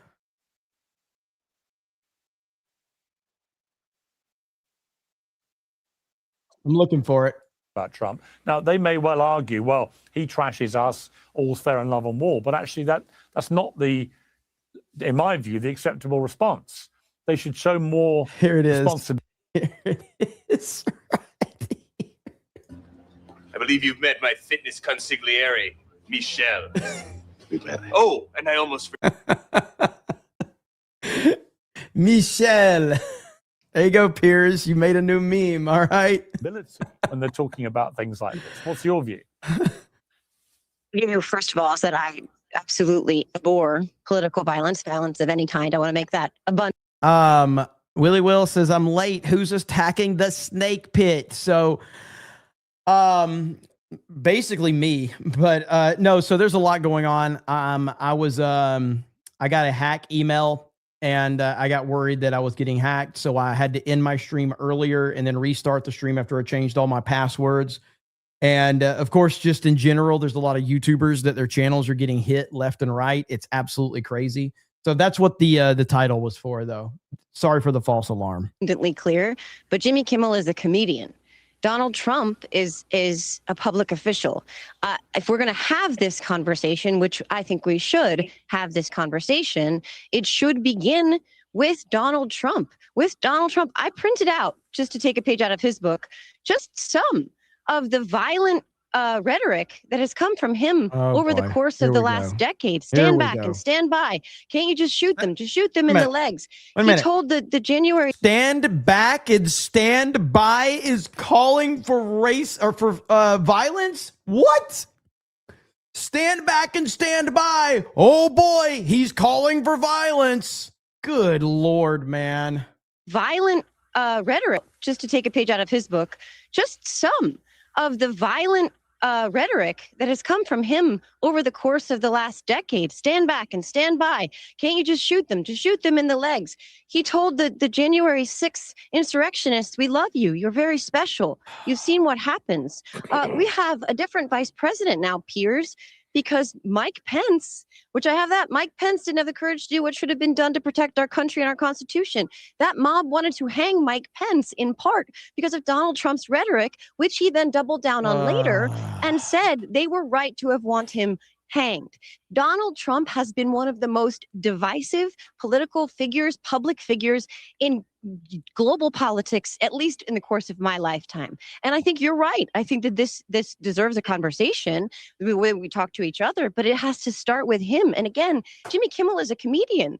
We've been doing the White House Correspondents Association dinners forever. They've always mocked the president. We've had people roasting What is funny? Everybody. Okay, all right. But Jojo, explain to me what is funny, remotely funny, about saying that Melania Trump has the glow of an expectant widow, given there have already been 2 unsuccessful assassination attempts on Trump before this comment was made, and there's been another one after. I'm going to be honest, I think that there's probably going to be enough heat on Jimmy Kimmel. I think this could do him in. This is bad. I don't know how you can defend this. And I know he said some really bad stuff over the years. I feel like this is the end for Jimmy Kimmel. I really, really believe that this is a bad thing to say. And the timing makes it even worse. But this is bad. What's funny about it? Explain to me. I mean, I didn't say it. First of all, and I didn't actually laugh at that joke. I laughed at the Stephen Miller joke because that is funny. I laughed. And much of that was funny because he's a comedian. And again, this is what we do. And this is protected speech. Do we have a First Amendment in this country? You don't have to like what he says. You don't have to find it funny. That's your right. It's also her right not to watch his show. This is protected speech in this country. And the fact that she's using her position of power and the leverage that she has as the first lady to threaten a private citizen's job because he said something she didn't like, I think that is a bridge too far. I'm really so Jimmy's the real victim here. That's what she's trying to say here. So now Jimmy Kimmel is the victim. Holy crap. Worried about this slippery slope. I think she has every right to stand up for herself, to speak out for herself, to say she doesn't like what somebody said, but to tell ABC that they need to fire him. Again, I think that she needs to focus more on cooling the temperature down from within the White House itself. Just walk across the hall to your melon-hued meal ticket, knock on the door, and ask him to turn down the temperature himself. All right, Japasobic, the problem here is if you look at this twisted manifesto of this latest shooter, Cole Allen, described by people who knew him as a near genius. He was a teacher who'd recently won awards. Everyone seemed to like him and so on. He wasn't a natural red flag person where you'd look at him and think, well, he's got criminal convictions and history of violence or any of that. None of that appeared to be there. Seems to have been a brilliant mind, poisoned, it would appear, by propaganda from the left. I mean, a lot of the language used in his manifesto is the language of the hard left against Trump. And there's no denying that. I mean, I'm not going to say that only the left commit acts of violence. They don't. The right has done just as much, actually, in the last 30 years. But I do think on this occasion, there's no doubt. Real quick, I just want to show that Charles is actually meeting with the king now. So there's only one king in this picture, by the way. So there's Charles is meeting the king, MAGA king.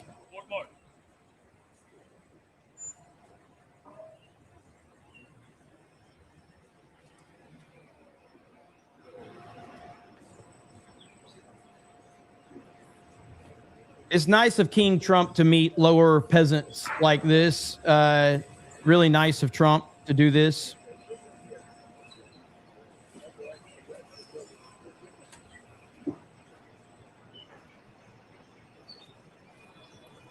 Trump should have come out wearing a crown.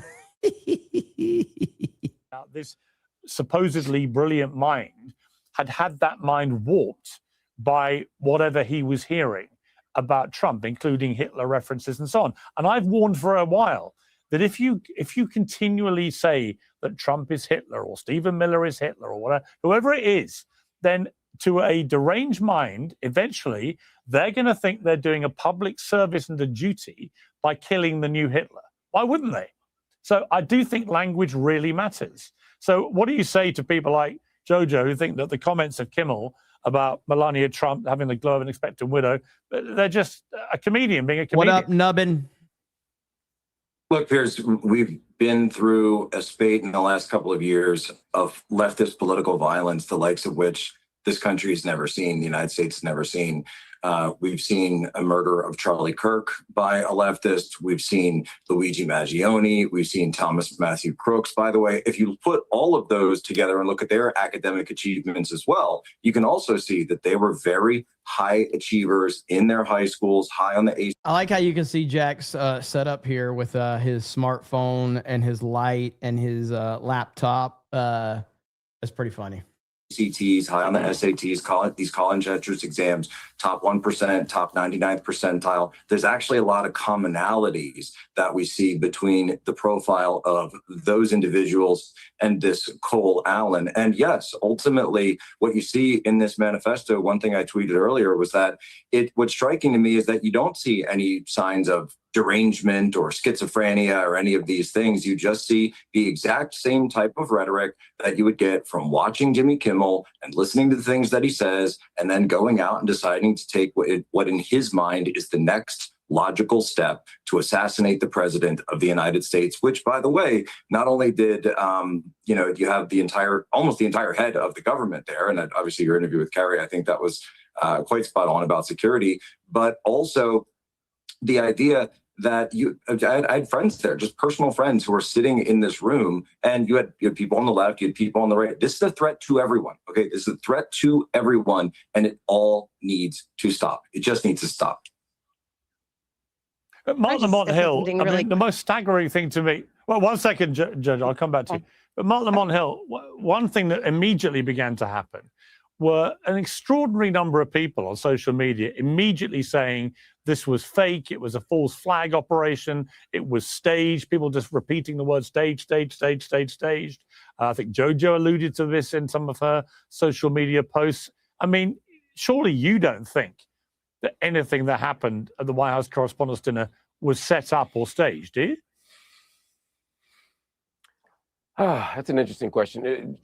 I don't think that it was staged, but I said I don't think it was staged. You really that outraged by that? You don't agree? You think it was staged? I love how he's already like, I got to see where this goes. That's an interesting question. I don't think that it was staged, but I said I don't think it was staged. You really that outraged by that? You don't agree? You think It's it not was that hard What's of a the question. interesting part of the question? Surely the Yeah, surely like the evidence- it's really not. It's not an interesting question. It's not a difficult thing to answer. The fact that he's answering it like that, he's trying to cast doubt on. I don't think it was staged, but that's what he's doing. Answer the question. I said I don't think it was. I just said I don't think it was staged. That's the only sentence I said. Why are you all responding as if I said the opposite? My only Well, your sentence first was I response do was to not say think that's it an was interesting staged. question. Your first Yeah, response it's was interesting. that's an interesting question.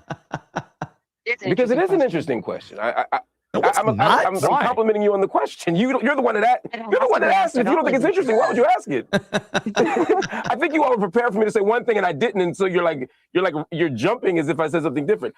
Everyone up here thinks it was not staged. I, Mark Lamont Hill, agree with you all that it was not staged. Now allow me to continue. I understand that the American people, many people in the American public, and really around the world, have a penchant for conspiracy theories. I am not a conspiracy theorist, so it would take a lot for me to get to that point. I do understand, after 3 assassination attempts, why many people would question the security. They would question how this shooter was able to get such great access. President Trump hasn't participated in a White House correspondence dinner in a long time. You knew he was going to show up, and to Kari Lake's point, a lot of people in the media don't like him. A lot of people in the public don't like him. There's a reason why, if this isn't staged, why 3 people tried to shoot him.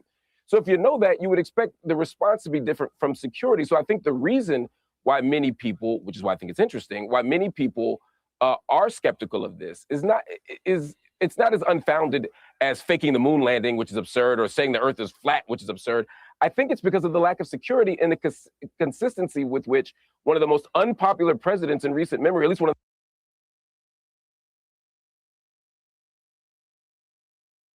of the most unpopular presidents. You mean the guy that got more votes in his 3rd run than he did in his 1st run. Okay. The most polarizing presidents in recent memory continues to get shot at with not enough security. I think that's why people are asking it. Okay, Jojo, for the record, do you believe any of that was staged on Saturday? I don't think anything was staged. I think we should ask questions. I think that we should ask questions in every one of these cases. I think that that's a reasonable, rational position to take. Unfortunately, the commentary really here is, why is it that so many people, not just in this country, but around the world, are saying things like it's staged? I think that that's something that we should be considering. What is it about this person, about this administration, about these breaches in security, about these unanswered questions, of which we have many? I am also not a conspiracy theorist, but we have a lot of... It's interesting how, did she have this same energy about just asking questions when COVID was happening? And they basically said, you can't visit sick family members. You can't go to family gatherings. You can't have weddings. You can't go on vacation. You can't do anything. Were we allowed to just ask questions then? Or were we required to save lives and just get the shot? Just save lives and put on a mask. It's interesting how just asking questions now is okay. Unanswered questions, not just about what happened the other day. And also, by the way, Jack, to your point, I was in DC and I had friends there as well. I was at the Substack party at the very same time. We went on lockdown. It felt very real and very scary. But I think we should have a conversation about the questions that we have about all of this stuff. I mean, we still don't know, that we didn't get a statement from the actual doctor in Butler. We have a lot of outstanding questions related to the shooter in Butler. We have outstanding questions to Charlie Kirk's shooter. These are questions we should ask. Unfortunately, it's really kind of, again, it's a real commentary on where we are as a country and as a world right now, that we can't necessarily trust at face value what this administration is telling us, and particularly as it pertains to Donald Trump's health and safety. Yes. And I think that it would be, it's incumbent upon all of us to ask these questions. Also, Jack, I'm sorry, but to draw the line between Jimmy Kimmel's comedic routine and the natural progression, which is what you said, the logical progression of listening to a comedian and then traveling across the country with firearms to murder members of Donald Trump's cabinet. It is absolutely on its face insane. Let me ask you a question. Let me ask you a question. The right to free speech all the time. I just want to finish this Let me point. ask you a question to respond. So do you Let me think, finish do the you point, and then you remember, can. you finish your point. Do you remember No, in I haven't, 2024 when you called for Joe Biden to nullify the 2024 election? What are you talking about? We're talking about the shooting right now. Do you remember We're in talking 2024 when you called for Joe Biden to nullify the You're results not, of the election? what you're trying to do is And you obfuscate. said You're that he trying would to be change totally. the subject. I'm not We're actually. not Do you remember that? talking Yes or no? about. We're not. Why do you always bring up Joe Biden? You're like a broken. Hey, just asking questions does not apply to her, Jack. Didn't she just say just asking questions? And I think we should always ask questions. Jack is asking you a question right now, and you don't want to talk about it. No, I'm bringing up you. I'm talking about your comments on Who's the social president media now? Why do and you the guys always comment that come on you here made. and talk about Joe Biden? And Why are we can talking explain about why Joe I'm bringing Biden? this up. I'm not bringing this You up for no said, reason. did I'm my not bringing comments this up for incite no reason. someone to go with a firearm across the country and try to kill people and Because allegedly the try to kill killer people in Trump's retweeted cabinet? you. Because the killer shared your post calling to nullify the results of the 2024 election. Oh my goodness. Jack Posobiec just destroyed her. Oh my goodness. Let's back that one up right here. You said, did my comments incite someone to go with a firearm across the country and try to kill people and Because allegedly the try to kill killer people in Trump's retweeted cabinet? you.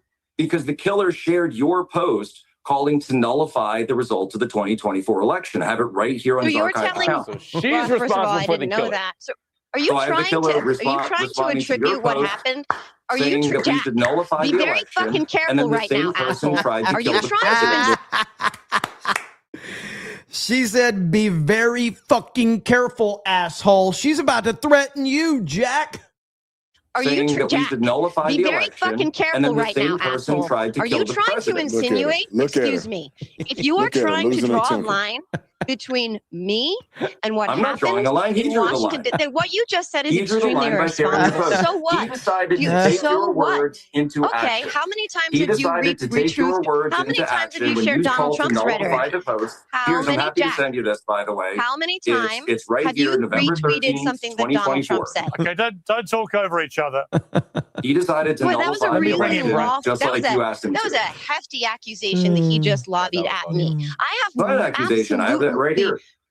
That has nothing to do with me, Jack. You're trying to tie me Your post to has someone nothing who to do with you? allegedly tried to kill. Excuse me. What So do you you're mean alleged? telling What's alleged about it? what's alleged? The case is not She is closed. It hasn't gone to trial. rattled. She you is have to say alleged. rattled. What do you? What else? Oh, do you? you're a What else do judge you and need? jury? Are you a judge and jury? Are you? No, Are I'm you? looking at the evidence. Really? We have evidence. We have his own family. We have him on video. We have eyewitnesses that I've spoken to. We live in a Wolf Blitzer. country of law and order, Jack.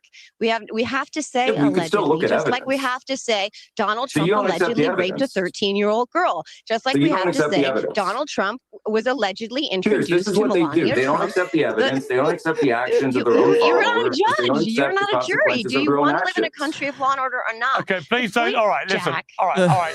Can I Don't jump in here talk, for a please don't second? talk over each other because I can tell you. Hang on, I can just tell you if you all talk over each other, nobody at home can hear. Let me bring in Brandon. He's been waiting. I have to say, respectfully, patiently, and silently.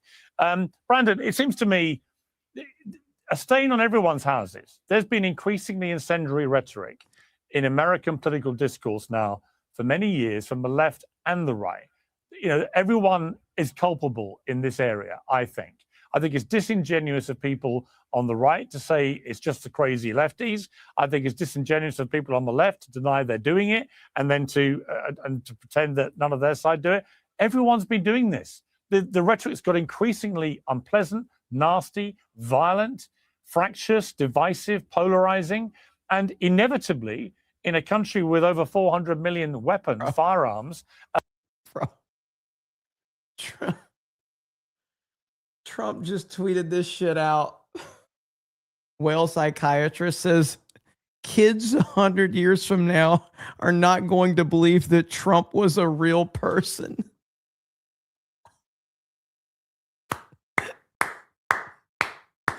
That's my president right there. Oh, that's my president. And it's 100% true, man. The stories about Trump, people are going to be like, you guys are blowing this out of proportion. There's no way Trump was what you guys are claiming. That's exactly how it will be right there. You're going to get unhinged people who take it in their own hands to exact their warped form of justice, which is they think, oh, well, this guy's the new Hitler. I've got to try and kill him. They're all Hitler. They're all Nazis. We've got to kill them. You know, I understand the warped mindset. If you keep being told someone's Hitler, then eventually you're going to take out Hitler as a public service. Correct. Yeah, I agree with you on that point. I'll push back on another point, but I do think people need to slow down this rhetoric. Saying all this inflammatory stuff online is just nonsensical. You know, I criticize Trump for saying crazy stuff every now and again. And I don't think he should do it. I think it's a waste of time going after private citizens. You know, you're above that as the president. And I don't really dislike Brandon Tatum. I've watched his stuff for years, but Tatum was definitely riding the DeSantis Trump fence to try to figure out which way the wind was going to blow. He 100% was doing that. So let's just remember. My personal opinion. Do I think that's a direct correlation to somebody trying to kill him? No, I think the most correlation or the connectivity of that is the mainstream media saying he's Hitler every day. And these nut jobs acting like the dude is doing something he's not doing. I mean, said he was a racist today, ran out of oxygen saying that. Then they comparing to Hitler. Then they said he's a king. He's a dictator. I mean, these are the most deranged things that you could say about anybody. And of course, these nut jobs are going to try to posture up and want to kill him. And I don't know why we can't acknowledge that. I can say on one side, I want Trump and Republicans to slow down on what they're doing, but the mainstream media have a higher responsibility because they're out putting information out 24/7, 7 days a week, and it's all inflammatory against President Donald Trump and is wrong. Didn't J.D. Vance? Okay, let me bring in. All right, let me bring in Mark Lamont Hill here. Mark Lamont Hill. There was a part of the interview with 60 Minutes last night where Donald Trump was told that this shooter had been part of a No Kings event, and Trump linked it to the scandal involving the Southern Poverty Law Center. Let's take a look. I see these No Kings, which are funded just like the Southern Law was funded. You saw all that. Southern Law is financing the KKK and lots of other radical, terrible groups.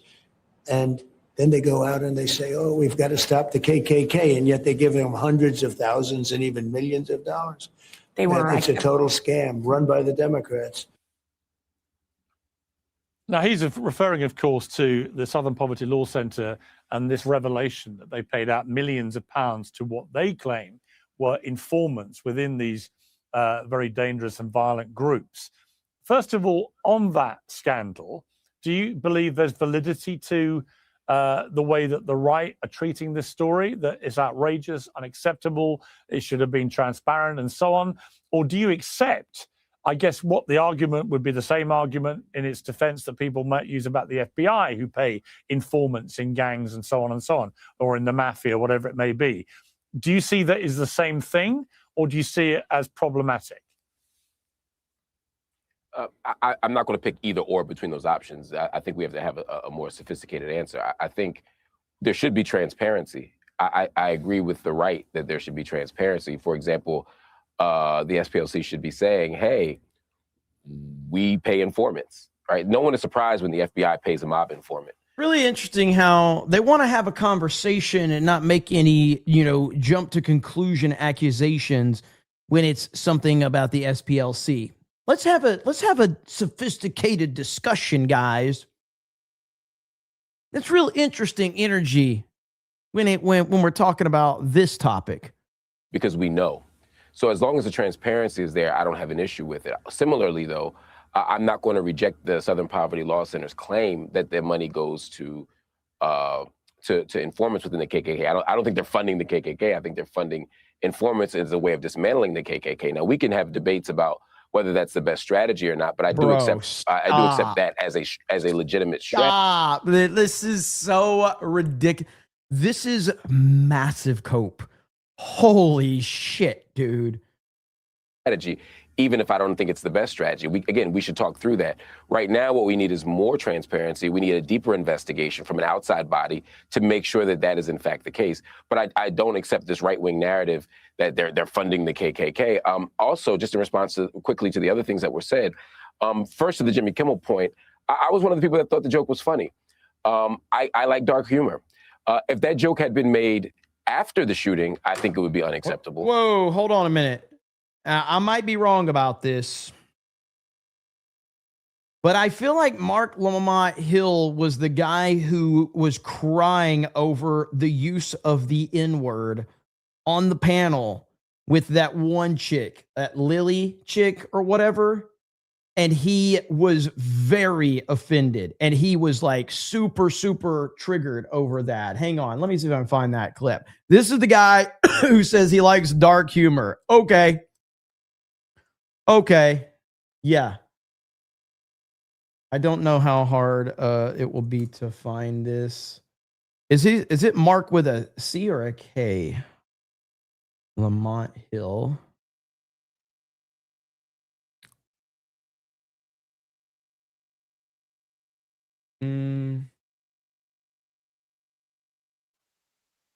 As some on the right have said, it was at the I wasn't melting down, as some on the right have said. It was at the spectacle that I felt like in that moment was being created that was wholly unnecessary. And again, I don't think you were doing it intentionally at my expense. And getting a white person to say the N-word, it's like A Few Good Men. It's like, did you order, it's a Jack Nicholson moment, right? If you can get them to do that, that's a big moment.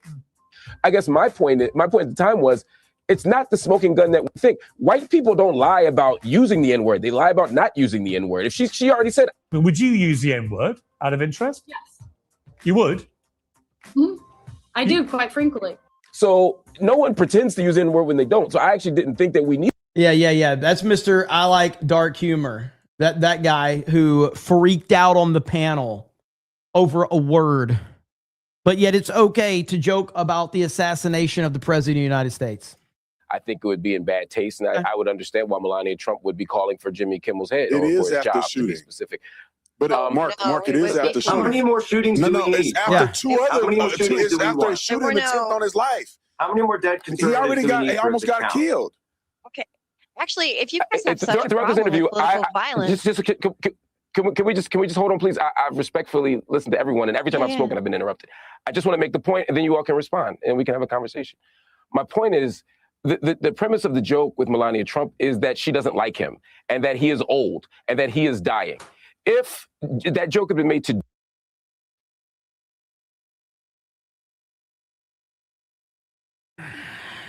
Jill Biden, I would be laughing. Why? Because Joe Biden was old. He was a president. He shouldn't have been in office. He was dying. He was Weekend at Bernie's. We all have the jokes, right? How many times was Joe Biden called Weekend at Bernie's? It was funny because of the premise. That is why I like the joke. I'm not telling you all you have to like the joke. I'm just saying that I understand the logic of the joke. The joke wasn't to invite murder. That's all I'm saying. And if we want a country that values free speech, we have to hold space for that. As far as the climate here, yes, we do live in a climate that is volatile, and where we say things that lead to action. But every time we criticize Donald Trump for excessive executive orders, and yes, Democrats did it too. Every time we criticize Trump for moving without congressional approval, every time we move Trump for fighting unjust wars or prosecuting unjust wars, yes, he's moving like a monarch. And yes, we're going to have marches. Yes, we're going to have criticisms. Yes, we're going to have takes that call him a king. And yes, when he wants to commit or not commit, but aid and fund genocides in other countries, yes, we have a right to compare him to despotic leaders throughout history. I don't use the Hitler comparison. I don't. But there are comparisons that can be made. And when something awful happens, instead of saying maybe people want to kill him because he keeps killing people, we say maybe people want to kill him because people call him a killer. That's, to me, that is the most ridiculous he who smelt the Delta logic I've ever heard. Let me just say this, Mark Lamont Hill, the reason that I jumped in there, because you said this would be distasteful if it happened after a shooting. Well, they did shoot him and Donald Trump almost got killed before. And then it was 2 other assassination attempts. And so when you have assassination attempts that have already occurred, one in which he almost got killed, and somebody jokes about him getting killed. And the interesting thing is a guy tried to kill him the same night. Don't you see the parallel? Don't you see how this? He doesn't care. He doesn't care. That's the whole thing. He doesn't. This dude has TDS. He is completely, his brain has been broken. And this is where it is completely useless to have a conversation with a leftist. It just is, because there's no point. They're not looking to have a compromise. They're not looking to understand where you're coming from. They're not looking to find common ground. They're not. They never have been, and they certainly will never be as long as Donald Trump is in the picture. It's problematic that this guy came to kill Trump right after Kimmel made the joke. It's because there's a logic there. There's people reiterating and talking about this. It wasn't enough time for Kimmel's joke to transfer to this guy's head to make him kill him that night. Exactly. But this is an ongoing scenario where people are continuing to flood the internet with this ideology that's unacceptable. I don't know how you can't get that. Can I tell a personal may I story? respond to that? Do you mind if I respond to that? Because I think it's, if he asked me a question, I apologize. Right. You asked the question. So yes, again, Mark, if you respond, and then agree with Jojo, I you. will come to you. Okay, thanks. Yeah, I'll be real fast. I agree with you that the language and the rhetoric matters. I'm not disagreeing with you. And I didn't say that Trump hadn't been, there was an attempt at Trump's killing before. I was simply saying if Kimmel had done this right after this shooting, it would be in poor taste. Yes, the shooting happened months ago, and another shooting happened a year or so ago. I'm with you. I don't like any of the violent language, but it's an off-color joke that I don't think leads to the violence. When you look at the guy's manifesto, when you read why he was outraged. So many has asked Mark Lamont Hill, why can't we use the N-word? Like, so someone a long time ago was offended over it. So you're basically saying, like, since Trump has had multiple assassination attempts, but those were a couple months ago, we're not allowed, so we're allowed to use it. But if it was a little bit closer, then yeah, we could see where the joke was. So why can't we use the N-word? Because someone a long time ago was offended over it? Like, what's that got to do with me? Ask him. Nobody's going to. I don't think he's being motivated by political comedians. I think he's being motivated by the political climate. And if we're going to talk about that, then we have to talk about the language that all of us use, Democrats and Republicans. The language we use to talk about Palestinians, the language we use to talk about shithole countries in Africa, the language we use to talk about low IQ politicians. All of it can lead to violence. And guess what? It's not just happening from Democrats. It's happening from everybody. So let's calm it all down. But let's not pretend every time we criticize Trump, we're enabling killers. No, okay. Jojo. I digress. Yeah, so I just wanted to say a couple of things. Donald Trump has pardoned and or commuted the sentences of 1,600 plus people who attacked our Capitol on January 6th. They're looking to vacate the criminal convictions of the people who coordinated that attack. But as a personal anecdotal story here, Donald Trump made jokes about Paul Pelosi's attack. Donald Trump has repeatedly made jokes about Paul Pelosi's attack. I'm a mom of two. I'm a single mom of two. About a couple of months after Paul Pelosi's attack, in conjunction. Paul Pelosi wasn't attacked. Paul Pelosi was hooking up with a guy fucking him. And the guy hit him with a hammer. Had him in his own fucking home. With one of Donald Trump's jokes, I got a series of text messages with pictures of my home. And then in short order, I got a phone call from someone who sounded like they were in the car and said to me, we know you're home. We know your kids are home. We are going to Paul Pelosi you next. Here we go. That was on the heels of a joke that Donald Trump had made about Paul Pelosi. Oh, so boy. Please the emotional, like, I'm going to have my voice shake. And I'm going to let you know that I am bothered. And I need everyone to have sympathy for me. Because Donald Trump is mean. That's what she's doing right there. Donald Trump had made about Paul Pelosi. So please spare me this performative pearl clutching about how it is only people on the left when no one on that side is willing to hold him accountable for jokes like that, for rhetoric like that. I experienced that personally. I had to call my own police department. I had to call the FBI. I had to live in perpetual, and still do, perpetual. Wait a minute, you called the police? You mean the same police that you wanted defunded? Why did you call the police? Aren't the police racist? Aren't the police racist and they are constantly attacking black people and minorities? Why would you call the police? Just very curious about that. Fear of violence against myself and my children. And Donald Trump owns that. So to pretend that he is above the fray here and that this is the Jimmy Kimmels of the world and it's not landing squarely at his feet, then I'm sorry, but that just doesn't pass the smell test. There's a difference between. Hang on. Yeah, Jack, you go on. No, I was just saying that I mean, I feel horrible for that. My family's been swatted as well. And the point that we're making is that you should be able then to call for a tone down of the rhetoric on all sides. That's why we're not giving Jimmy Kimmel a pass. Well, you just did give Jimmy Kimmel a pass, and you didn't even condemn the killer himself when I pointed out that he was retweeting you. Doing a You dissembled. sketch ahead of an event. An event that is You're still doing it. notorious You're still doing it. for public criticism of the doing it. person who is in the executive branch. Yes, We're this talking is- two different this is not things. criticize someone on Jimmy your own Kimmel side. didn't advocate for somebody to kill Donald Trump. Donald Trump made jokes about Paul Pelosi being hit in the head with a hammer. See, it's all How are it's all these partisan. It's all fact? one You're drawing my a side false versus your side. equivalency. Why That's all you can't can you do. say that Donald Trump was wrong? Was Trump wrong? Can you saying Jimmy Kimmel is not wrong, but you saying Donald Trump made a joke? Exactly. Would you You said accept that as a Donald joke? Trump right or wrong? He's Did the you accept that president of as a the joke? United States of America. He's No, not do a you accept comedian that as on a joke? ABC. No, do you Was accept Donald that as Trump a right? joke? Was you Donald accept Trump that as a right when he joke? said that Mike Pence should have been hanged? Was Donald Trump right in commuting the sentences of the if- 1,600 I people don't- who had an involvement in an attack on our Capitol? No, Was Donald Trump right to say Why don't we agree this? One Okay, standard for time the out. other side. Time out. Why don't we agree? Why don't we bad all? Why don't we all try? Hang on, please. Why don't we all try and agree this? Why don't we all agree that when acts of violence or attacks on politicians in particular occur, the first reaction is not to claim because it's the other side, it must be staged. And Brandon, I have to say, when Ilhan Omar was sprayed at a recent event with an unknown substance, you said this. Let's take a look. The bottom line is that I'm looking at this impartially. I don't know what anybody said. I saw the video, and it does not look consistent with someone trying to assault another person, which means I have never in my life seen a person get up, spray something out of syringe at someone's chest. It happened to be nothing inert. And then she comes after him. You didn't see her back away from him. You didn't see her shy away from him. You didn't see any of that Brandon, nature. you would and say the guy didn't even resist. Brandon, you would say Brandon,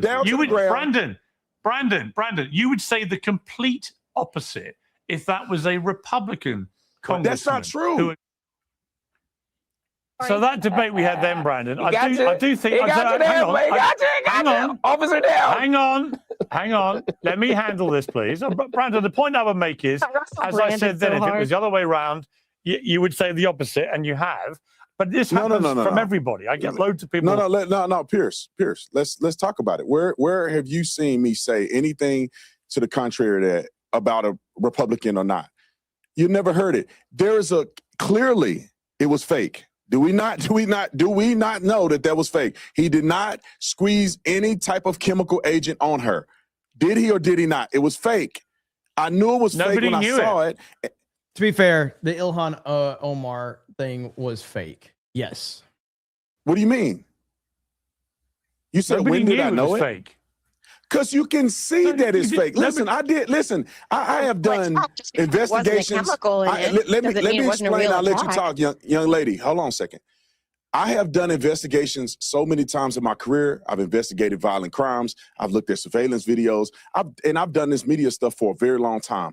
When I watch her mannerisms and behavior, I can tell that it's inconsistent with somebody that's being sprayed by a chemical agent, which she don't know if it's dangerous or not. No one would get sprayed by something and then try to attack the attacker. But here's my point. What do we find out, Pierce? What do we find out, Pierce? What do we find out? I was correct, Brandon. I was correct. Brandon, here's my point. Here's my point. We didn't find that out. That's your inaccurate. natural reaction. We did find that out. Wait a minute. He admitted that it was not. It was like sugar water. Fine, she didn't know what it was. Brandon, Your natural. You're implying to the audience that it was proven that it was staged. No, it was proven that there was no chemical in there. It was not a staged event. You may believe that, but there's no evidence that was a Listen, staged use your event. That's all common I'm saying. sense. Use your common sense. Why would a guy stand up and commit a felony to put sugar water on somebody? There you go. Because people are often mentally ill. I've been attacked. Why do you want? What is sugar water going to do? Mark Lamont Hill. What is sugar water going to do? I'm answering you.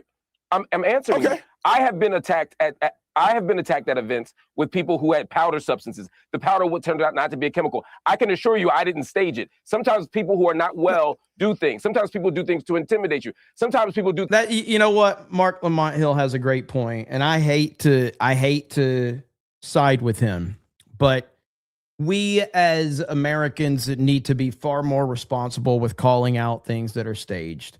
Now, I remember a few years ago, there was this horrific attack in Chicago. There was this actor, African-American, homosexual male, and all he was doing was going out at 2 a.m. to Subway to get sandwiches. And he was attacked violently by racist white MAGA supporters. They beat him, they tied him up, they put a noose around his neck, and they screamed MAGA country. I remember a lot of you calling this fake. How do you feel about that one now? So let's just understand Mark Lamont Hill is a very, very genuine person. We should never call out obvious fake bullshit because the left has never been caught doing that, okay? Dude, I don't know if like Danky left it in on one of my clips on D-Day Cobra 2, but I went on like this sarcastic thing about like, I don't know. It was something. I was saying something sarcastic and, about my insecurities. And I guess somebody commented and they were like, you don't need to be insecure. You're great at what you do. And clearly they're not somebody that watches my live streams, but then it got clipped out into a video and they're like, you shouldn't be insecure.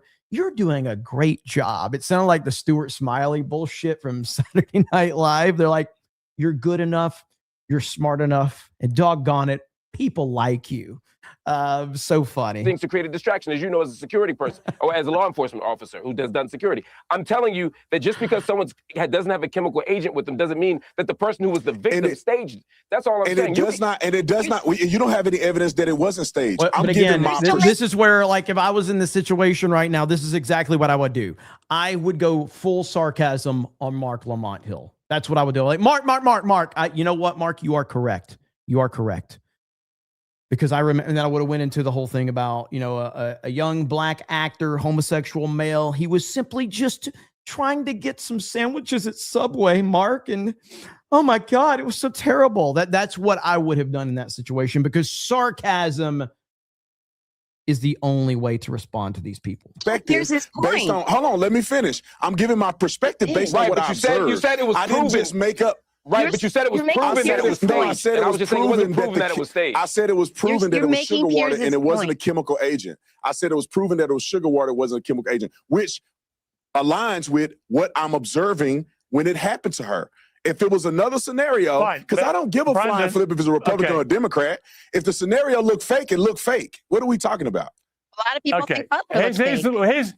Let me say something. What we're talking about. A lot of people think Butler looked fake. You mean Butler where a father died? You stupid bitch. Good Lord, man. In the moment, Ilhan Omar did not know it was fake. Clearly, it was a scary incident involving a How do you know that Ilhan Omar? They have not concluded the investigation into what did Ilhan Omar know. So there you go. So you're basically saying it's staged. staged. Here's my point, Brandon. Here's my point. That's what I believe it is. Well, here's my point. Here's my point. We've all got to move away. Here's my point. We've got to move past the stage where we view every attack on a politician as Jussie Smollett. No, the fuck we don't. Oh, is he bringing Jussie Smollett up? You mean Jussie Smollett, the story that every major politician on the left retweeted. And those tweets are still up, by the way. All the left-wing politicians jumped on that Jussie Smollett story. All of them. move past a stage where we view every attack on a politician as No Jussie one Smollett believes every revisited, attack on a politician. right? I didn't think Pelosi was staged. I didn't think the Pelosi attack was staged. I didn't. If it looks like it's staged, then I'm going to say this is what it looked like. And I gave an articulable reason why. Her behavior, her mannerisms, the fact that he But did you would sugar never have water. done. All right, but you wouldn't have done that. You wouldn't have done Where's that your about a evidence, Republican Pierce? politician. Where's your evidence And that I would have never done I that? just don't. I just don't Show think. me an example. I trust the same gut instinct that you trust yourself. You don't have any evidence, though. You don't have any evidence to say that I would not hold people accountable if they were Republicans and they fake something. Oh, I just think we should agree. I think we should agree. What? I think Do we people should have a right agree to question stop. Butler? I think we should. Let me make You my said- point. We should Okay. agree. We should agree collectively that we are no longer going to view attacks on politicians if it's someone from the other side, right? People are no longer going to take an immediate position. Oh, it must be faked. It must be staged. Fuck that. No, we're not agreeing on that shit. What the hell are you talking about? Absolutely not. And secondly, the jokes about, wait a minute, Brandon, and jokes about political violence or about Trump being dead and his wife being a glowing widow, whatever, given there have been 2 attempts in his life before that joke was made, should be ruled actually unacceptable. That actually it's not funny, nothing that encourages the idea of dead politicians. But Mark Lamont Hill literally just sat there on your panel and said that he thought it was funny, Piers.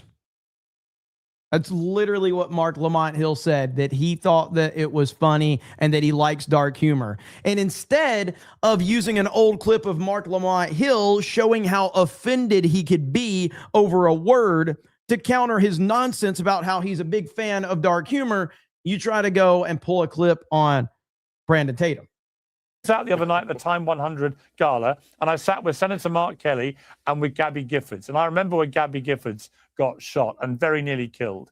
And it was a reminder to me that political violence, whatever side you're on, is completely unacceptable. And rhetoric about political violence should be completely unacceptable. And I've seen it on both sides. Here's where I and I disagree, also Piers. think calling out attacks and incidents involving politicians where you Piers. take a view because it's not your Piers, side, Piers, I think Piers, is wrong. Piers, your statement Piers, give me 30 suggests, seconds. Give but me Piers, 30 your statement seconds. suggests that what Jimmy Kimmel did.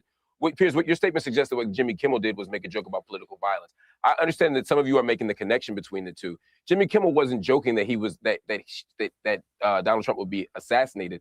The joke, once again, is that he's old and she wants him to die. I get the other things that you're saying. I just want to be clear. So, Mark Lamont Hill, so if you are sitting there and you tell me I can't say the N-word, and yet I then say the N-word, you are going to be offended.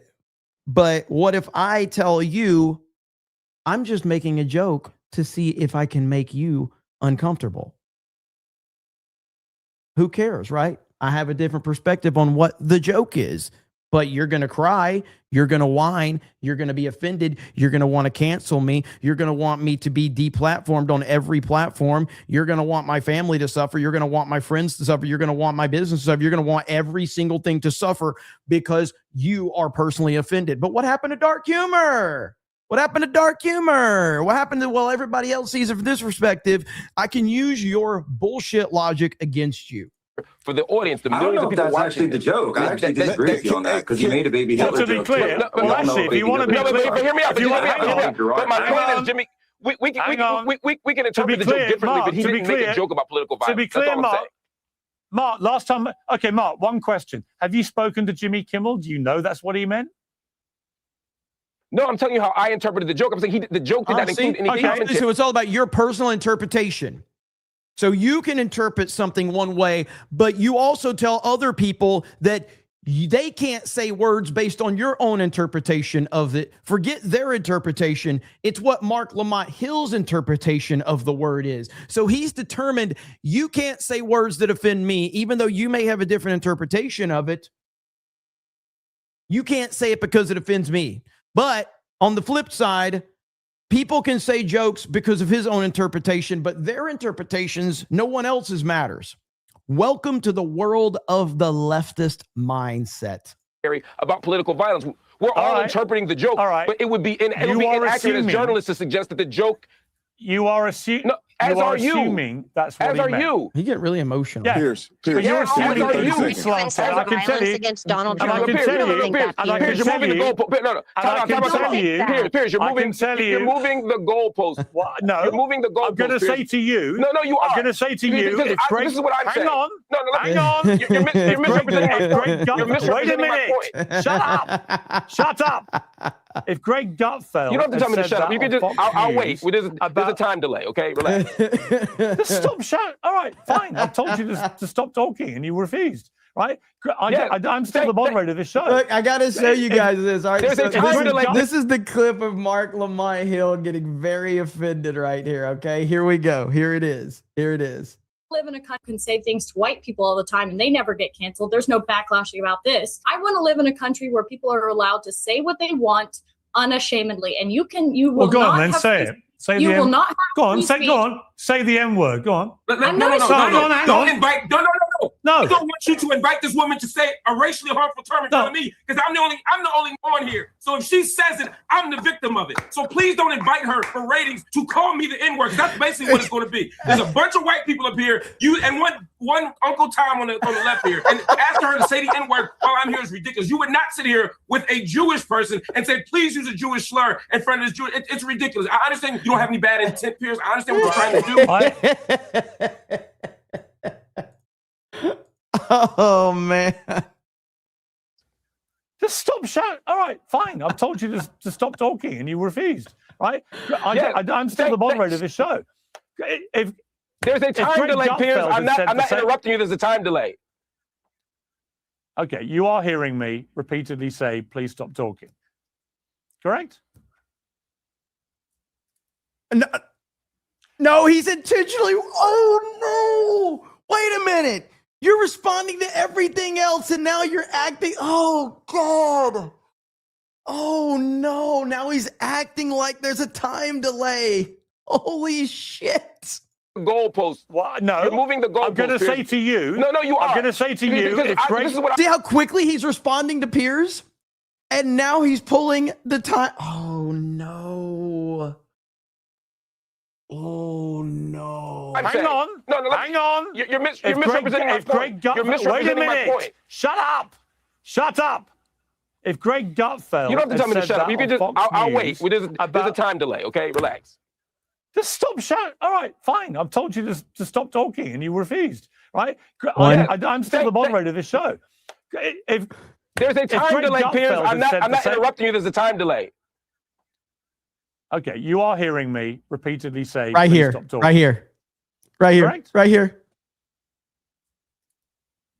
If Greg Gutfeld had said the same joke about, say, the Bidens, I don't think you'd have raced to defend the comedian in the way that you're racing to defend Jimmy Kimmel. I don't think any of it is acceptable. Stop joking about politicians dying or being killed. Stop questioning and querying that they're staged when they're obviously not. And stop glorifying in rhetoric political violence at all. I think there would be three really good starting places. I don't understand. Like, stop saying that things are like staged when they're not. What does that mean? So are you telling me, Piers, that I wasn't allowed to say that the Juicy Smollett thing wasn't staged when it clearly was, when it was trendy to say that it was a hate crime? Because there for about 24 hours, you could not say that this was staged. You would have been mass banned everywhere if you would have said Juicy Smollett was staged for the first 24 hours, maybe in the first 48 hours. On top of that, what about LeBron James situation? That's right. LeBron James, look it up. Go to Outkick the Coverage and look up the LeBron James fake hate crime that they pulled. And then as soon as people started asking questions, they didn't want to talk about it anymore. They didn't want to talk about it. Look up the Bubba Wallace bullshit from Talladega. Look up that. Bubba Wallace, a noose in his garage. Turned out to be a garage door pull. You know, a thing you actually see in garages. But hey, we're not allowed to call these things out. I was trying to move on from what happened in Washington. Let me ask a question. Let me respond now. Now respond, Piers. Then I want to talk about Gutfeld. First, yes. You move. When I say you move the goalpost, my point wasn't that my interpretation of the joke was right and your interpretation of the joke was wrong. What I'm saying is, first of all, hang on. Somebody said F this garbage content. Are you talking about me or Piers? Because it's hard to tell. And I'm not mad, but I don't. When you say garbage content, are you talking about me or Piers? Because I can't tell the difference. as a matter of fact, the joke did not include a reference to political violence. You're saying that that's how you took it. I'm saying I didn't take it that way. I'm okay with either interpretation, but I was simply correcting you as a matter of fact. The joke didn't include political violence. Number two, I worked on Red Eye at Fox News. No. I worked on Red Eye with Greg Gutfeld for years on Fox News, and we made numerous jokes about Obama, some of which include. I just want to point out, there's 4 people on the panel. Obviously, not counting Piers. The 2 lefties have been very emotional, and the 2 people on the conservative/right have been very calm.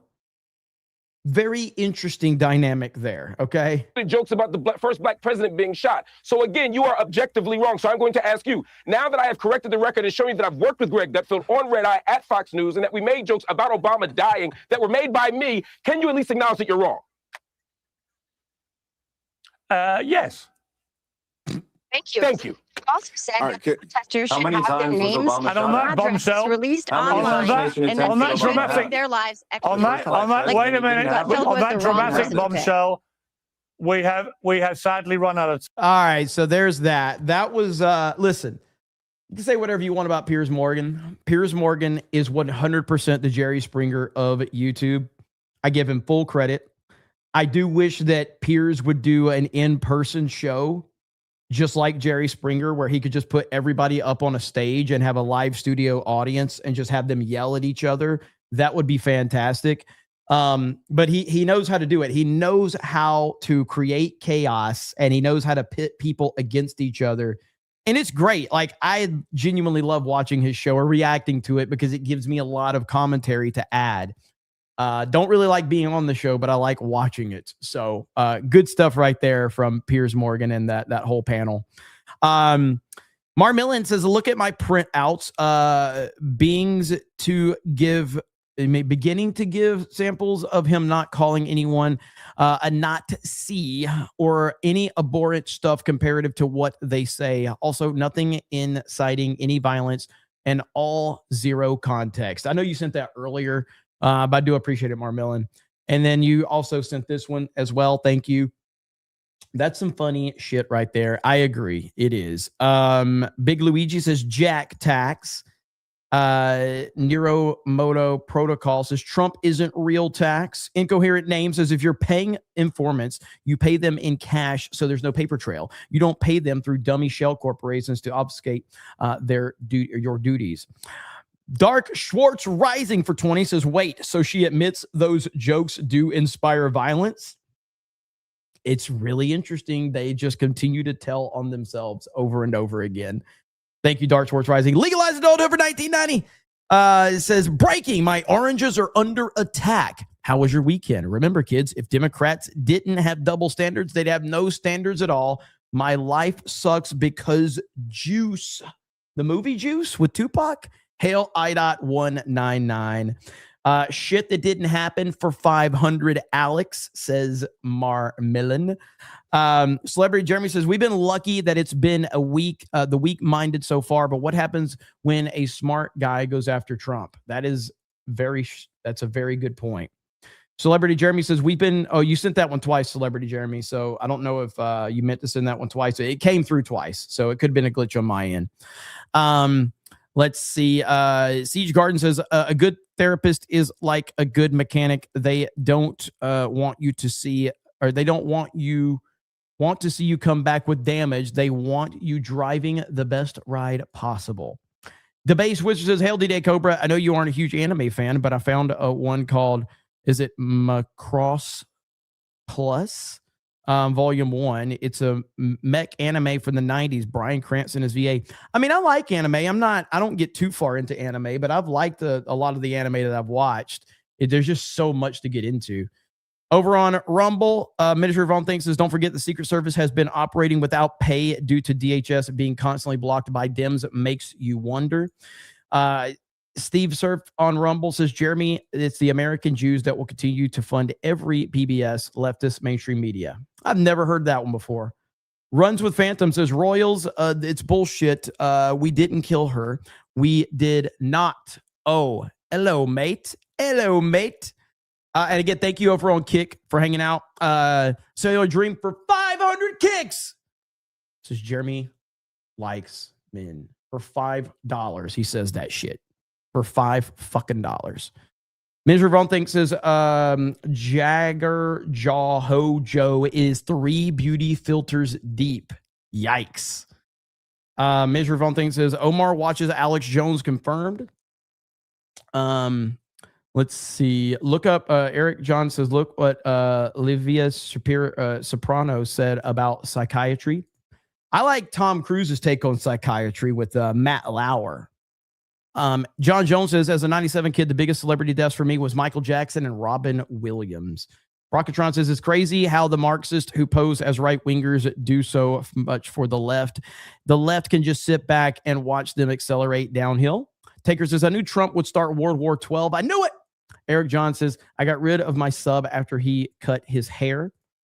Retard tracking system says, my biggest celebrity death was Jesus, but it only lasted 3 days.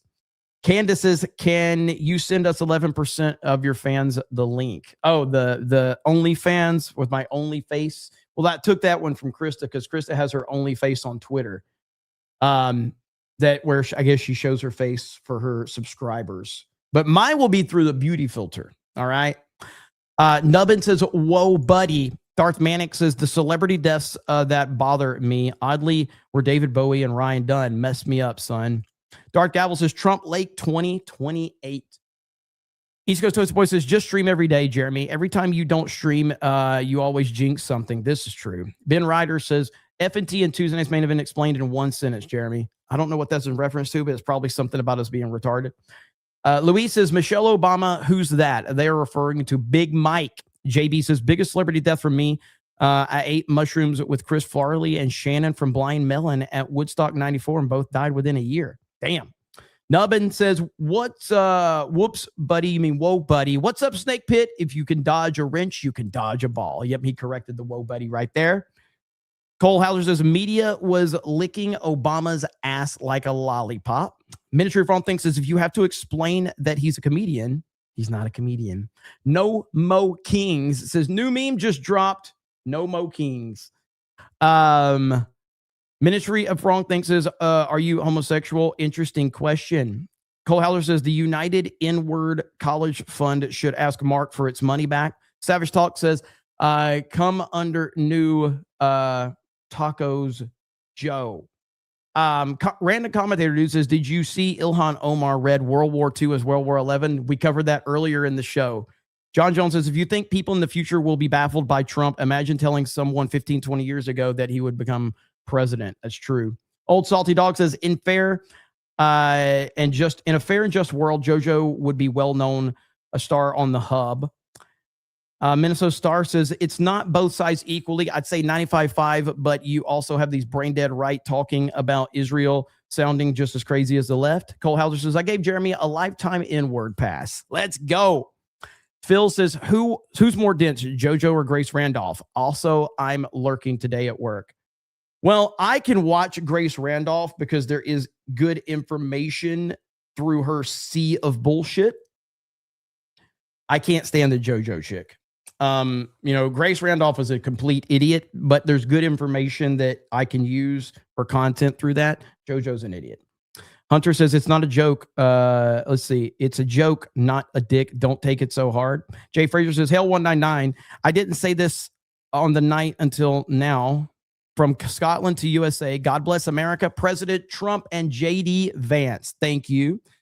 Night calls says, talk about Uncle Tom if you think he's on the side of the white woke liberals. Uncle Tom, that bro.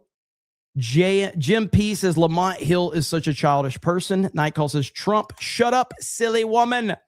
Real Stream Hero says video games cause real world violence, starting with Al Gore, a total loser. He failed to ban rock music because D. Snyder failed banning video games cause ESRB proposed a loss to President Bush. Waffle Master says crazy how all these people can do direct threats of violence and nothing happens while a wheelchair bound and I think on oxygen old dumb guy threatens Biden online and they killed him in his home.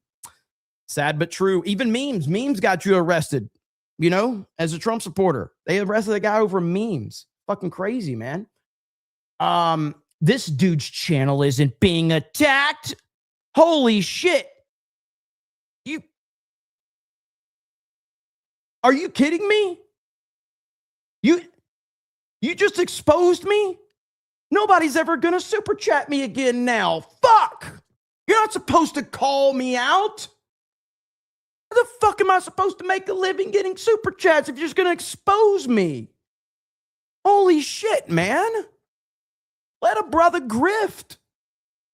You don't have to call me out. Nobody else knew it was sarcasm. Nobody else knew this until you came in here. Now I'm fucked. Now I got to go back and get a real job. Shit. Jeremy will not. Hey, I like that we got Kick Chat in here. All right. What up, Kingdom Hearts Gamer? The chat's moving too fast. There. So we got the Kick Chat in here. So that's cool. All right.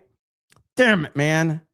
You'll never get away with it. Never going to get away with this. Had a good thing going.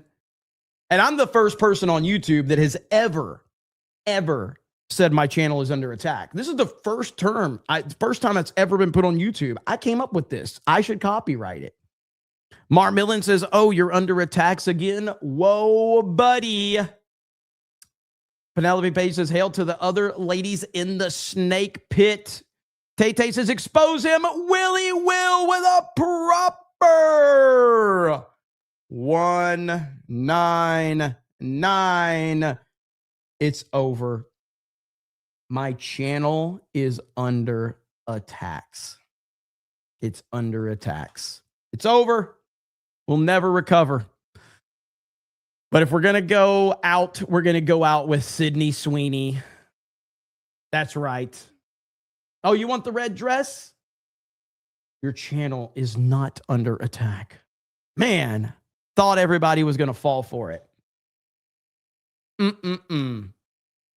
And of course, the red dress. We need the red dress. We all like the red dress.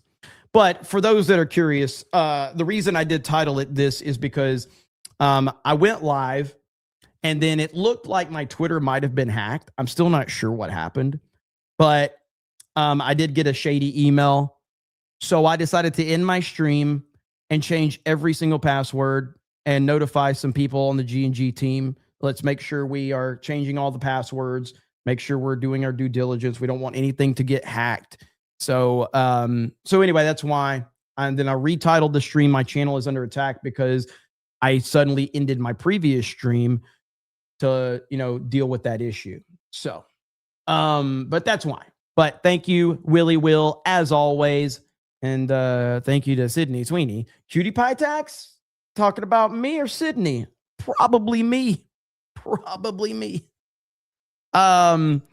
Jules says, channel not under attacks, tack. Griffin Warrior says, has anyone made the connection that the shooter was radicalized by nonviolent video games? He was a relaxation game dev. Relaxation, that's not a word I use. Relaxation. That's not.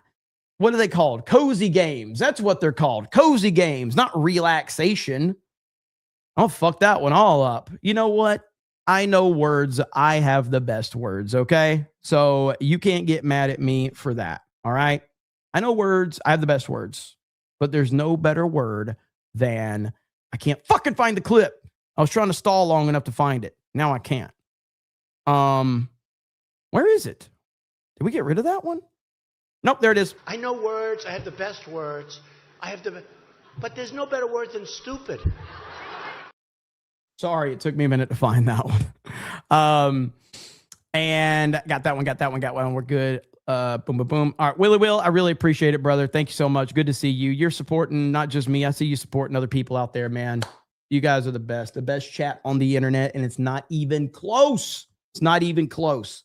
Goated chat. We will do another round today, or tonight. It'll be later tonight. There's more to talk about. There's more to catch up on. But the peers segment just took a lot of the time today. So we will roll again tonight. Be on the lookout for another Cobra Cast. I am just going to double check all of my passwords and everything again, because obviously I have a lot of channels, and I just want to double check. Smash JT, shout out to you. Smash JT, he had his account hacked not too long ago, so he sent me some of the stuff that he had to go over. So there's like, this is something you have to do. This is as a YouTuber and even like content creator, there's a lot of little things that you have to check when you think you may have been hacked, because there's these scammers, they're very, very smart with what they do. And you have to kind of go through a lot of the details. But maybe my biggest flaw was my password was 1234. And I always thought that was really good, but apparently not. Okay. Apparently it wasn't. But it is what it is. So thank you guys so much. I really do appreciate it. I hope you have a good evening. I'll see you a little bit later tonight for more Cobra Cast 199. Have a good evening. We'll talk to all of you later. Bye, everyone.